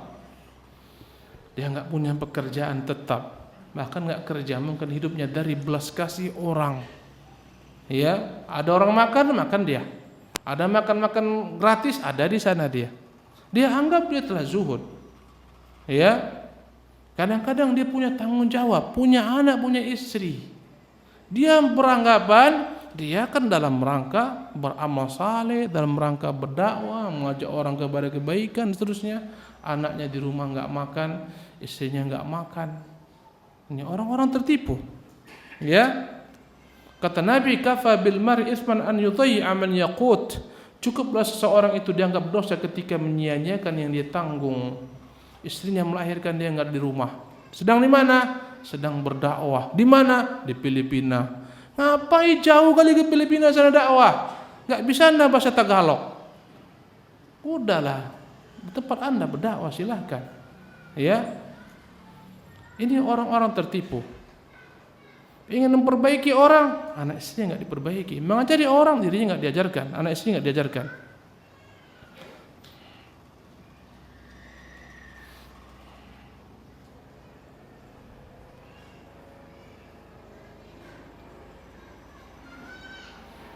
Kemudian kita pindah kepada kelompok berikutnya. Ini kelompok yang namanya adalah kelompok al-mutasawwifah, orang-orang yang senang dengan dunia tasawuf.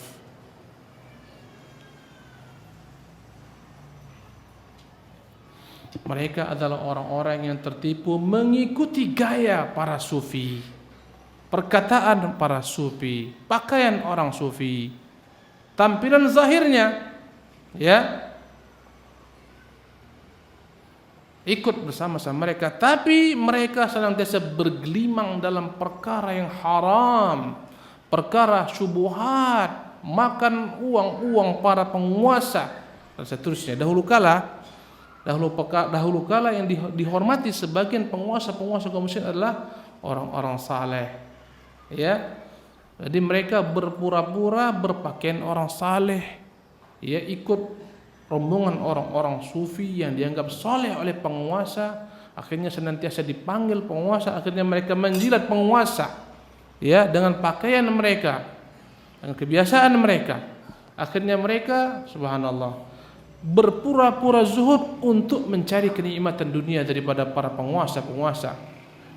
Kemudian mereka pun saling menjatuhkan satu sama lainnya, saling berusaha menjilat kepada penguasa dan menjatuhkan kawan-kawannya.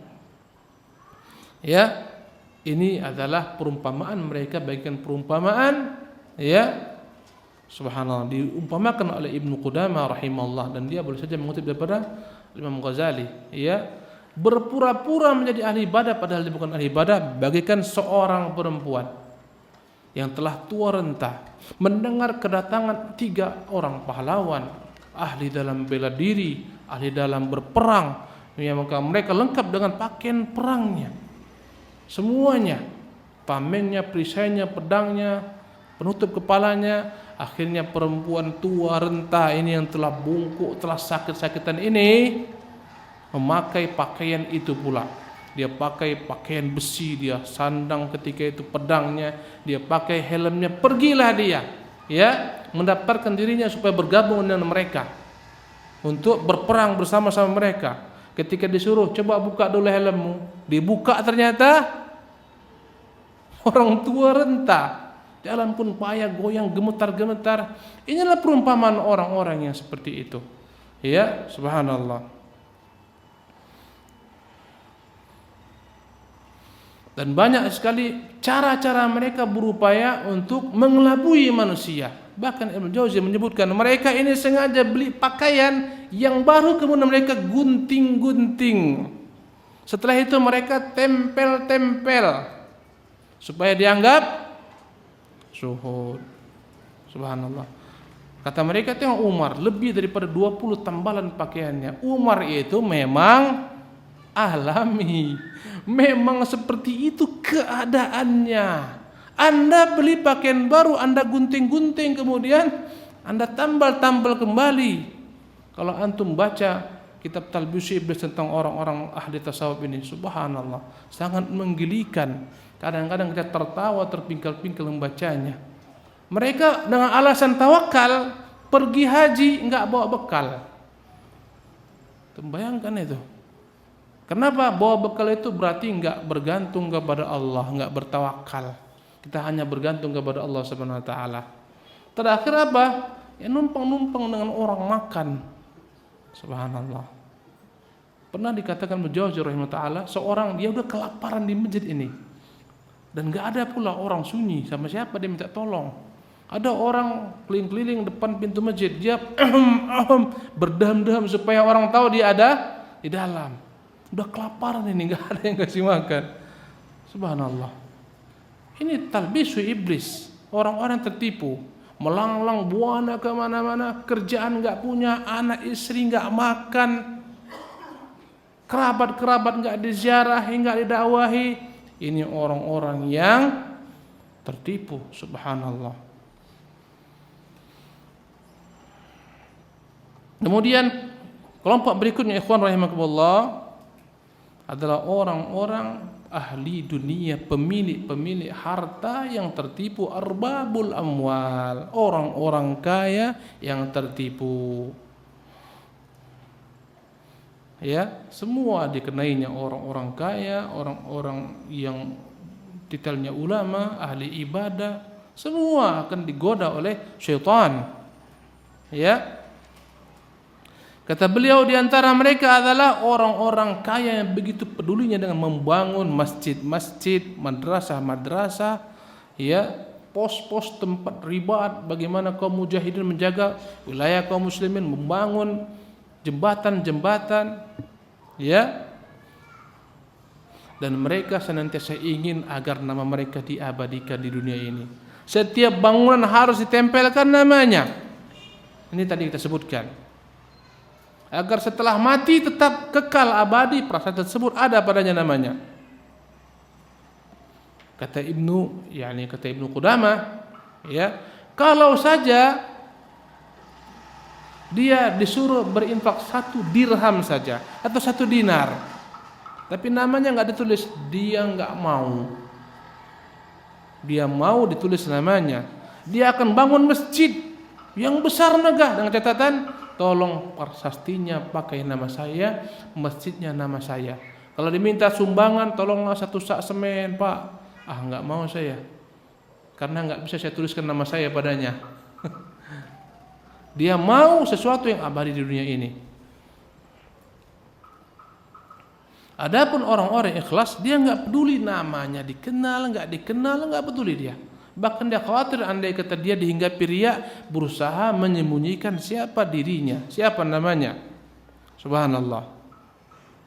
Sebagian orang-orang kaya yang mereka itu tertipu, ya, ada yang menghabiskan uangnya untuk membangun segala macam bentuk figura-figura, hiasan-hiasan masjid. Dibuat semegah-megahnya menaranya, dibuat semegah-megah tulisan-tulisan dalamnya, ornamen-ornamennya. Sibuk dia habiskan uangnya untuk membangun masjid menjadi indah seindah-indahnya, membuat orang lalai ketika sholat. Padahal yang namanya menghiasi masjid dengan segala macam hiasan adalah perkara yang dibenci oleh Nabi sallallahu alaihi wasallam, membuat orang akhirnya menjadi tidak khusyuk sholat. Ya, datangkan karpet yang tebal, yang mahal, gambarnya segala macam gambar yang buat orang akhirnya ketika sholat, orang lagi sholat bukan khusyuk. Terbayang di situ gambar-gambar di karpet itu cantik-cantik. Orang menghayal gara-gara karpetnya, dinding depannya dia kasih segala macam keindahan. Subhanallah, ini orang-orang yang tertipu. Ya. Kalau antum berkata itu Masjid Nabawi indah, itu banyak tulisan-tulisannya. Saya itu pernah ditanyakan kepada Syekh Atiyah Salim rahimahullah taala. Kata beliau, ini peninggalan daripada Turki Utsmani. Ketika berkuasa di dinasti Saud, ya, mereka ingin membersihkan semua ini daripada masjid. Datang protes dari semua dunia Islam. Ya, kalian baru memiliki kekuatan, memiliki negara di sana, kalian ingin rubah semua. perbuatan orang-orang terdahulu. Gara-gara khawatir fitnah, dibiarkanlah semua tulisan-tulisan tersebut berada di sana. Subhanallah.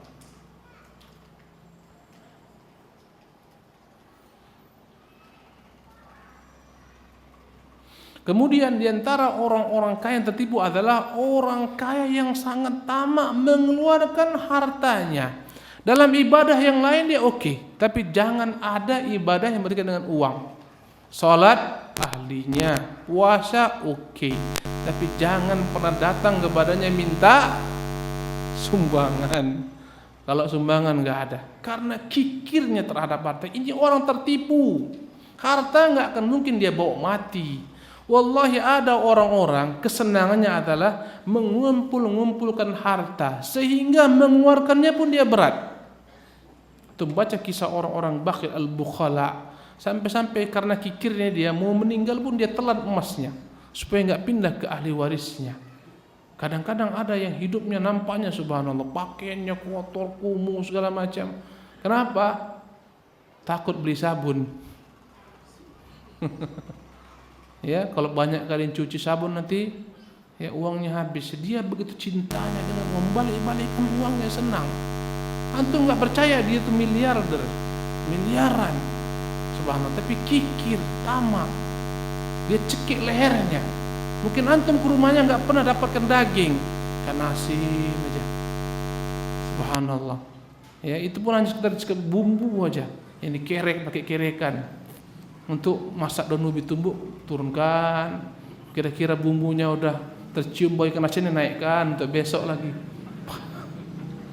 Kikir, subhanallah. Ya, sampai-sampai dalam kitab ini di antara riwayat orang kikir ada sampai dia nggak mau orang itu mendapatkan sinar lampu rumahnya pun nggak mau.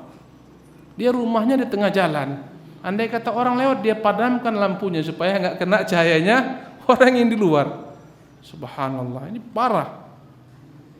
Ya, maka orang kaya ada yang nauzubillah kikirnya dalam perkara harta, tapi rajin baca Quran, pulang balik khatam Quran. Ya, salatnya rajin, salat sunnahnya rajin, tapi jangan bicara uang di depannya. Nggak akan keluar. Ini orang-orang kaya yang tertipu. Yang di atas royal, tapi untuk apa? Untuk kenangan hidup di dunia saja, bukan untuk hari akhiratnya. Yang ini subhanallah nggak keluar uangnya karena kikirnya. Ini orang-orang yang tertipu, subhanallah.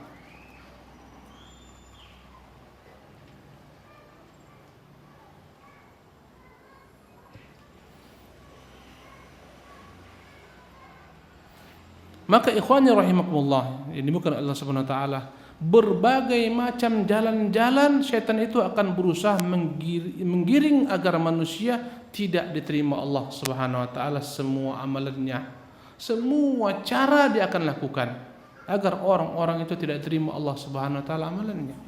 Dia akan mendatangi ahli ibadah, dia akan mendatangi para ulama, dia akan mendatangi orang-orang kaya, dia akan mendatangi orang miskin, semua golongan dan kalangan. Ya, andai kata antum ingin lebih dalam mempelajari perkara-perkara semacam ini, maka belilah kitab Talbisu Iblis.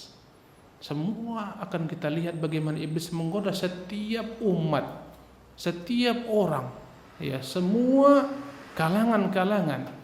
Perempuan dia goda, laki-laki dia goda. Perempuan dia goda, andai kata mereka suci daripada haid, digoda iblis. Udahlah nanti aja bersucinya, nanti aja mandinya, nanti jangan-jangan keluar lagi, jangan-jangan keluar lagi. Akhirnya lewat satu solat, lewat dua solat, padahal dia telah suci. Semua cara mereka buat, ya.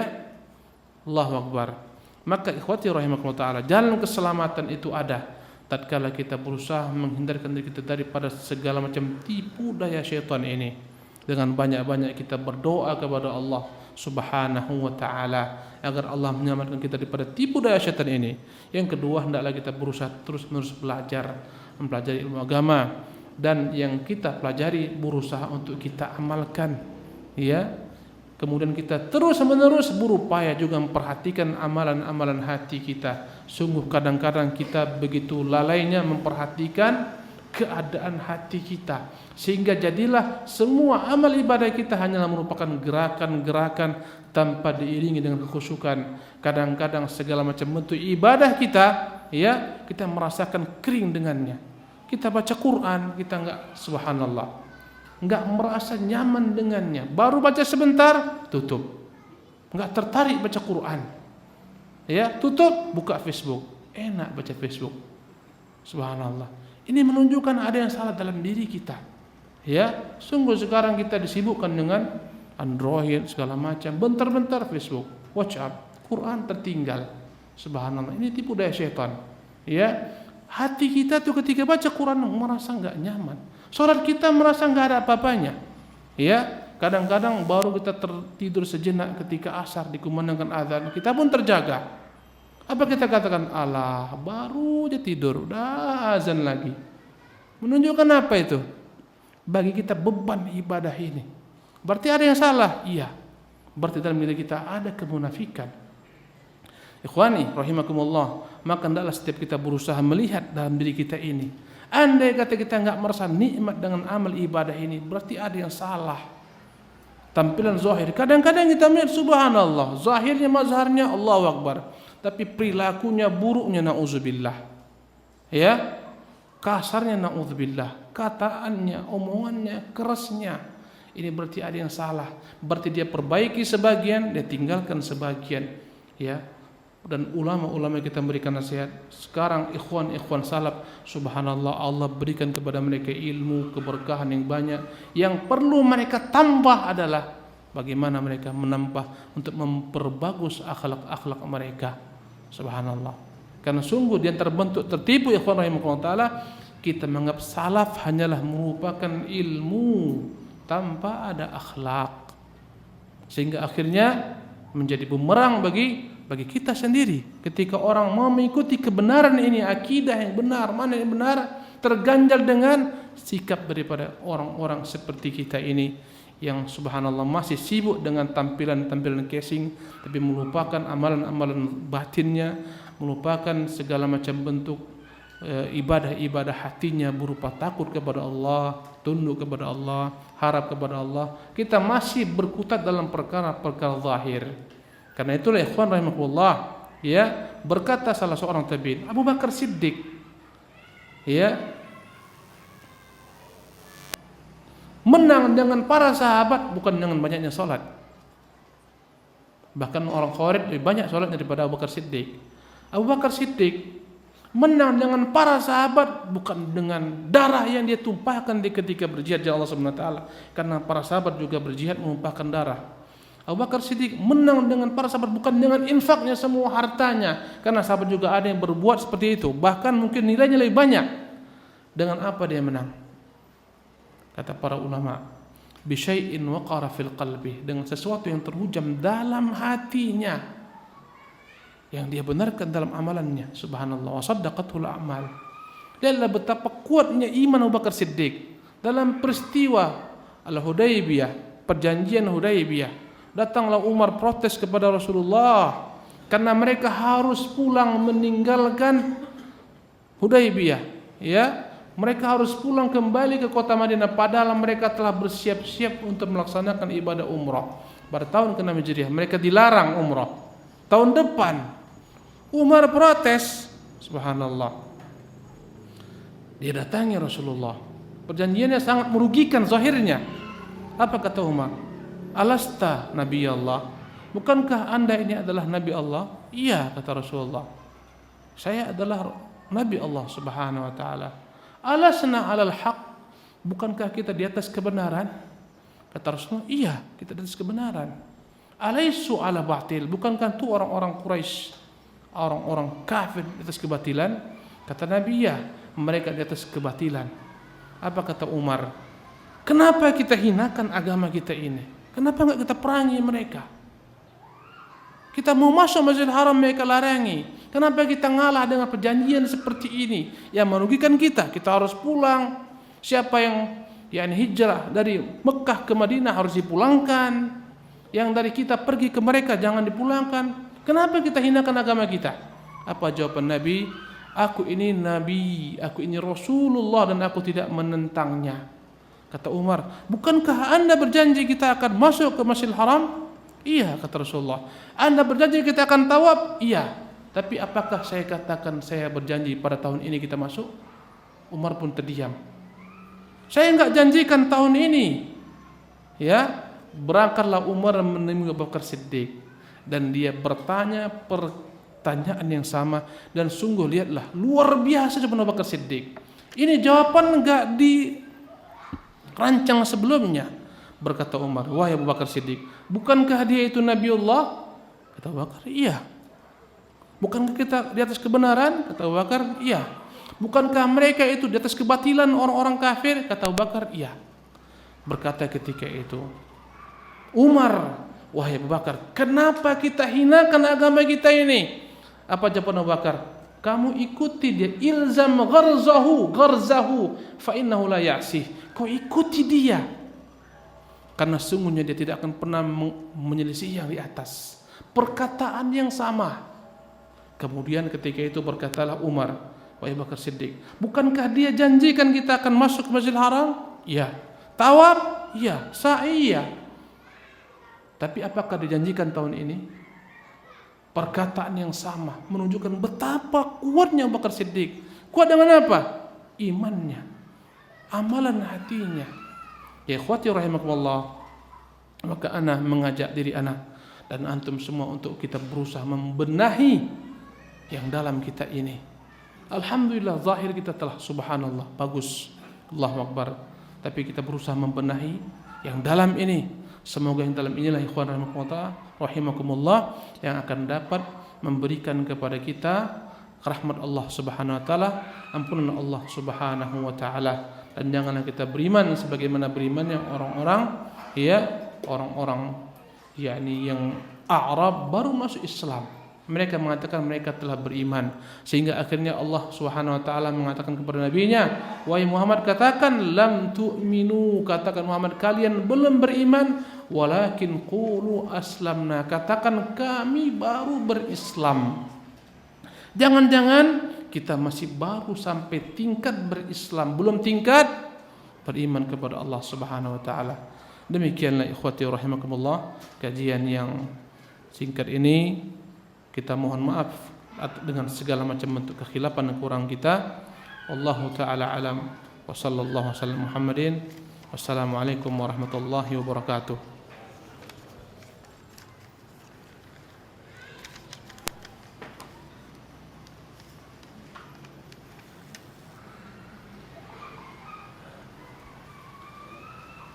Taib. Ini pertanyaan tentang hadis yang menyebutkan bahwasanya ada orang-orang yang beramal amalan ahli surga, tetapi ketika di ujung hidupnya dia beramal amalan ahli neraka, kemudian mati masuk neraka.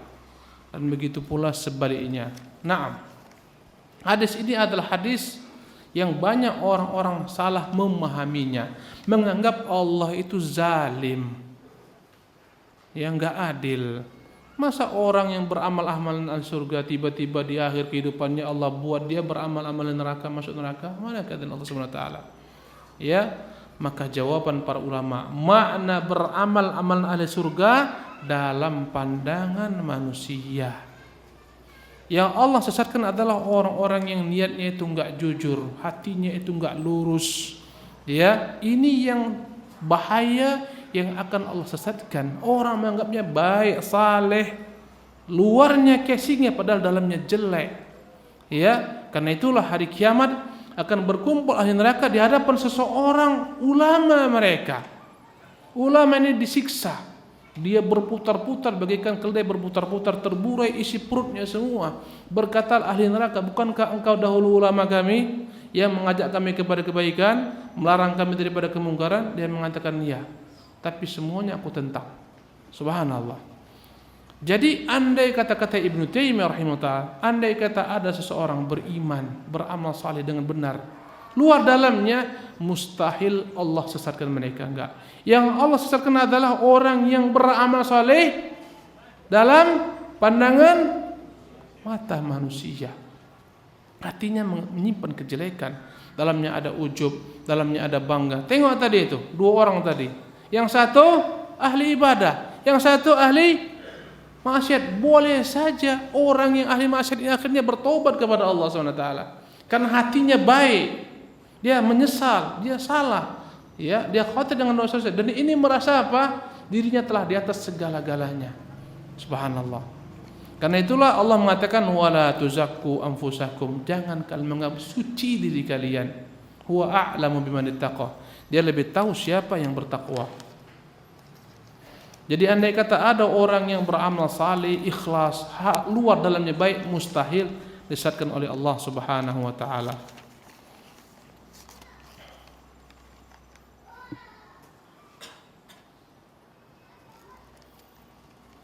Bagaimana cara menanamkan sifat zuhud untuk orang kaya dan orang miskin di zaman penuh fitnah ini? Zuhud dalam bahasa Arab artinya adalah yakni meninggalkan sesuatu perkara yang tidak bermanfaat atau tidak berharga dengan mengambil sesuatu yang berharga. Itulah makna zuhud. Ya. Maka orang zuhud adalah orang meninggalkan sesuatu yang hina untuk mengambil yang mulia. Itu zuhud. Maka orang-orang zuhud di dunia ini adalah orang-orang menjadikan dunia ini sebagai sarana menuju negeri akhiratnya. Seandainya dia kaya, dia anggap kekayaannya ini nggak ada apa-apanya. Dia gunakan kekayaannya ini untuk membeli negeri akhiratnya. Itulah orang zuhud. Kekayaannya di tangannya bukan di hatinya. Subhanallah. Maka setiap orang bisa menjadi zuhud, baik orang miskin, baik orang kaya. Orang miskin yang dia berusaha, tapi Allah takdirkan dia tidak pernah kaya, dan dia merasa ridho dengan ketentuan Allah Subhanahu wa taala, dia anggap dunia ini enggak ada apa-apanya, bukan tujuan. Dia tetap beribadah, berbuat ketaatan kepada Allah. Ini orang miskin yang zuhud. Ada orang miskin yang enggak zuhud apa? Dia gila dengan kekayaan tapi enggak kaya-kaya. Mimpinya mimpi jadi orang kaya tapi enggak kaya-kaya. Dan untuk mereka yang dia kerjakan semua cara, hidupnya penuh dengan mimpi-mimpi. Ini orang miskin yang tidak zuhud. Apakah ada orang kaya yang enggak zuhud? Ada. Tatkala mereka menganggap kekayaan ini segala-galanya yang mendatangkan bagi mereka kebahagiaan, sehingga kekayaan ini digunakan untuk kesenangan, kenikmatan hidup di dunia saja. Dia lupa akhirat. Dia enggak bangun surganya, dia bangun dunianya. Dia bangun istana-istana di dunia, dia lupakan istana di negeri akhirat. Dia bangun segala macam bentuk usaha-usaha di dunia, dia lupakan usaha di negeri akhirat. Ini orang kaya yang tidak zuhud. Maka zuhud bukan terletak pada kaya dan miskin. Zuhud adalah merupakan perasaan hati bahwasanya ini semua perkara yang hina. Dia kaya, Umar zuhud, subhanallah. Uthman kaya raya juga zuhud, subhanallah. Ya, Abu Dzar enggak ada hartanya juga zuhud. Semua mereka zuhud. Apa sebenarnya arti kesuksesan dan kebahagiaan dalam Islam? Dalam Islam, kesuksesan adalah ketika seorang meletakkan kakinya di surga. Itu sukses. Kalau andai kata belum sampai ke surga, dia belum sukses.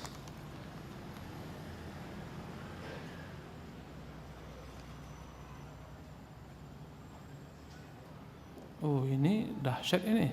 Ustaz, ini pertanyaan titipan dari sahabat saya. Beliau mendengar hadis apabila ingin kaya maka harus segera ta'addud, poligami. Mana mbak istri? Enggak ada hadisnya. Mau kaya ta'addud enggak ada hadisnya, enggak ada. Sahabat saya ini ingin menerapkan, ya, ingin punya istri kedua. Apakah hadis sesuai? Tidak ada hadisnya. Mau kaya ta'addud itu enggak ada. Enggak ada. Cuma ada riwayat dari Umar, dan saya belum mengecek bagaimana kebenaran riwayat ini. Ketika ada orang yang mengeluh kepada Umar bin Khattab dengan kemiskinannya, kata Umar, wallahu alam kebenaran, saya belum cek sampai sekarang. Menikahlah engkau lagi. Dia pun menikah. Masih tambah sempit kehidupan, tambah murat-marit. Kata Umar, kau nikah lagi. Datang lagi, udah 3 istrinya, tambah kapalnya bagikan tenggelam. Menikah lagi setelah yang keempat baru dia kaya. Wallahu tabaraka taala alam. kebenaran ibadah ini. Ya, maka nggak ada. Nggak usah antum punya alasan supaya mau poligami mau kaya, nggak usah. Ini alasan dibuat-buat, ini nggak ada hadisnya. Tapi ada dalam Al-Quran Karim ayat yang menyatakan dalam surat An-Nur, ya, wa ankihul ayama minkum wassalihina min ibadikum wa imaikum, dan nikahkanlah yang bujang-bujang di antara kalian, yang dan hamba-hambakan yang baik-baik. In yakunu fuqara'a yughnihimullah min fadli. Andai kata mereka fakir, Allah buat mereka berkecukupan. Itu ada ayatnya, lebih tinggi daripada hadis. Tapi bukan poligami. Dan Anda lihat, ketika kita masih lajang, apapun nggak punya, nikah, punya kompor, ya nggak, mulailah punya piring, punya cangkir, punya teko, punya tikar, punya kasur, punya motor. Ya, jadi ya, ini yang kenapa ini yang bujang-bujang ini miskin, karena belum nikah. Tapi jangan dikaitkan dengan poligami. Poligami aja. Jangan dikait-kaitkan dengan hadis.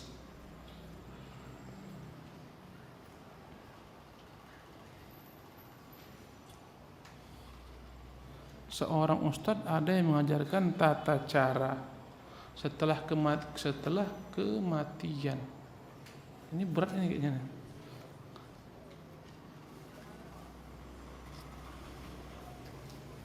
Apa termasuk orang-orang yang tertipu? Nggak ngerti saya maksudnya ini.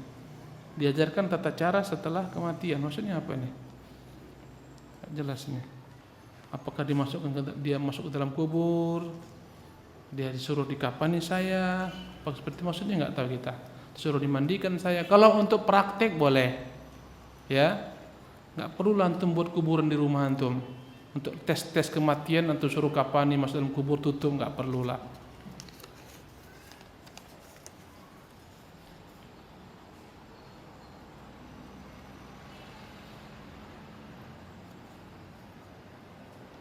Bagaimana seorang yang menikmati ibadahnya dan meyakinkannya ternyata ibadah itu jatuh kepada bid'ah dan dia merasa rezeki yang semakin mudah dan hati tentram. Apakah termasuk tertipu? Iya. Terkadang ada orang ibadahnya rusak, ibadahnya menyalahi sunnah, tapi bisnisnya bagus, berhasil, dunianya terbuka, terbentang. Apakah ini pertanda bahwa ibadah itu benar? Enggak ada kaitan. Dunia itu nggak ada kaitannya dengan perkara ridha Allah Subhanahu Wa Taala, ya, nggak ada kaitannya. Andai kata dikatakan orang yang banyak harta berarti Allah ridhonya, maka Allah ridho kepadanya, maka yang paling diridhoi Allah adalah Qarun. Andai kata ada orang paling tinggi jabatannya menunjukkan dialah yang paling diridhoi Allah, maka yang paling tinggi keridhaan Allah padanya adalah kepada Fir'aun. Nggak ada kaitan. Ya, keridhaan Allah itu ada tatkala kita mengamalkan ajaran agamanya, ya, dalam segala sesuatunya. Itulah yang Allah SWT ridhoi.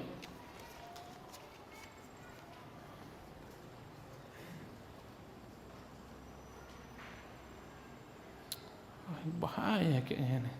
Bagaimana sikap saya menghadapi istri yang suka emosi, kasar, tidak turut dengan suami, bahkan saya sebagai suami disuruh mencari istri yang sesuai dengan apa yang saya mau. Ini terjadi berulang-ulang. Mau nasihatnya? Apalagi udah disuruh. Tentunya kita harus bersabar dengan wanita-wanita istri-istri kita. Ya, dia cucikan baju kita, dia rawat anak-anak kita. Kenapa kita nggak bersabar dengannya? Subhanallah. Suatu ketika datang seorang sahabat, dia mau komplain istrinya kepada Umar bin Khattab. Datang dia pagi-pagi, diketoknya pintu rumah, didengarnya di rumah, istri Umar merepet. Dia bilang, untuk apa aku datang? Istri Umarnya seperti gini. Akhirnya dia pergi, dipanggil Umar, sini, kenapa tadi? Nggak jadilah. Kenapa? Bilanglah, saya di rumah direpeti istri saya mau melapor kepada Amirul Mukminin. Benar nggak perilaku istri saya itu? Sampai di sini ternyata Amirul Mukminin pun direpeti si Amirul Mukminin. Saya nggak jadilah kalau gitu. Dia bilang, dengarkan, kita kadang harus bersabar sama istri kita.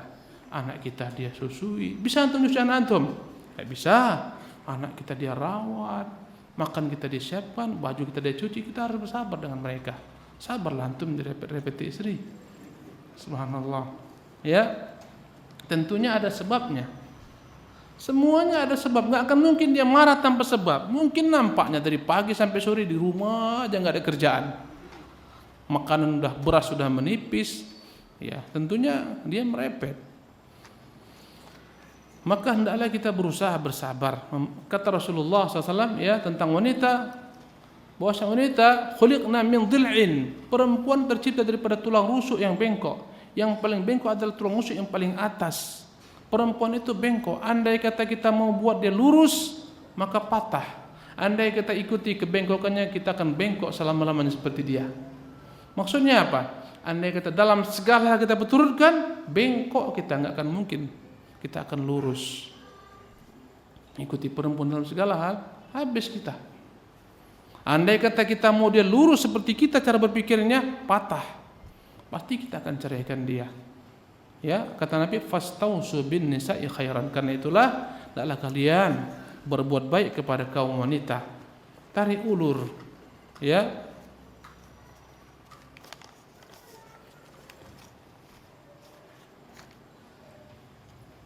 Ini cara mengobati was-was.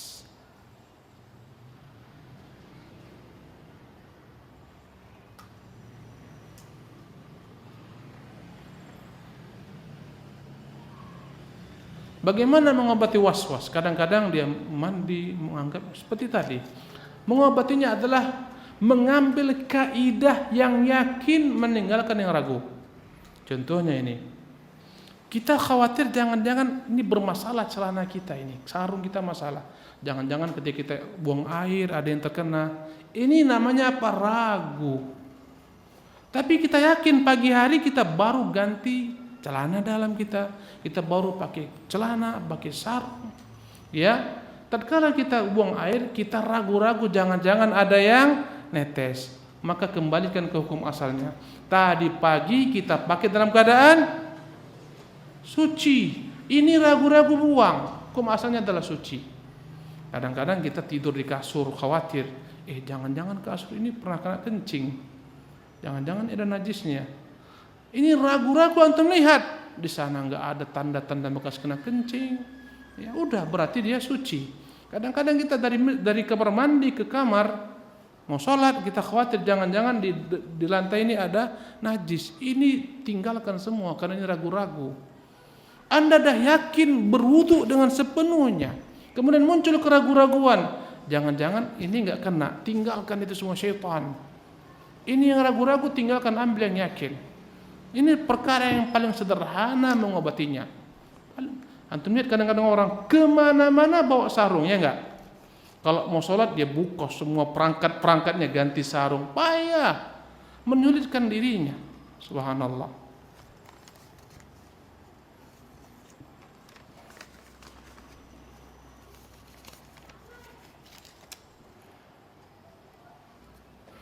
Menolak memberikan uang kepada pengamen apa termasuk kikir? Tidak. Antum tidak boleh berikan kepada orang yang tidak berhak menerima uang antum. Apalagi dengan para pengamen yang mereka pakai alat-alat musik dan seterusnya. Yang tentu dalam Islam dilarang hal seperti ini, enggak boleh kita berikan. Apakah ada syariat tasawuf gaib? Ada. Rasulullah melakukan ketika meninggal Raja Najasyi. Ketika Najasyi meninggal di negeri Habasyah, Rasulullah perintahkan sahabat keluar. Rasulullah salat, membuat saf dengan para sahabat menyolatkan jenazah Najasyi yang meninggal di negeri Habasyah, Ethiopia. Salat gaib itu kapan disyariatkan? Ketika memang orang yang meninggal itu belum disolatkan. Boleh jadi dia meninggal di tengah-tengah orang kafir. Boleh jadi dia itu meninggal dan jasadnya hancur, terbakar karena kecelakaan pesawat, atau dia tenggelam, nggak dapat jasadnya, maka kita sholat gaib.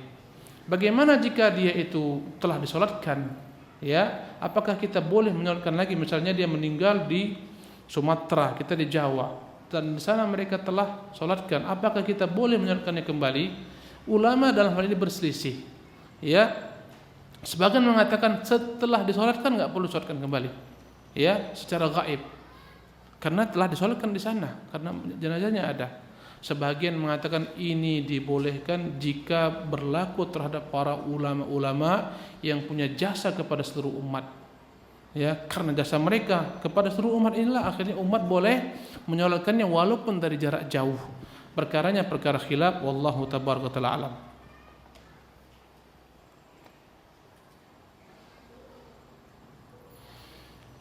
Bagaimana kiat-kiat memperbaiki akhlak kita agar sesuai dengan akhlak Rasulullah? Banyak-banyak baca bagaimana akhlak Rasulullah. Setelah itu berusaha untuk menirunya.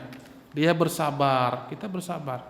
Ya, dalam berdakwah beliau bersabar, kita pun bersabar. Kepada istrinya beliau bersabar, kita pun bersabar, dan begitulah seterusnya.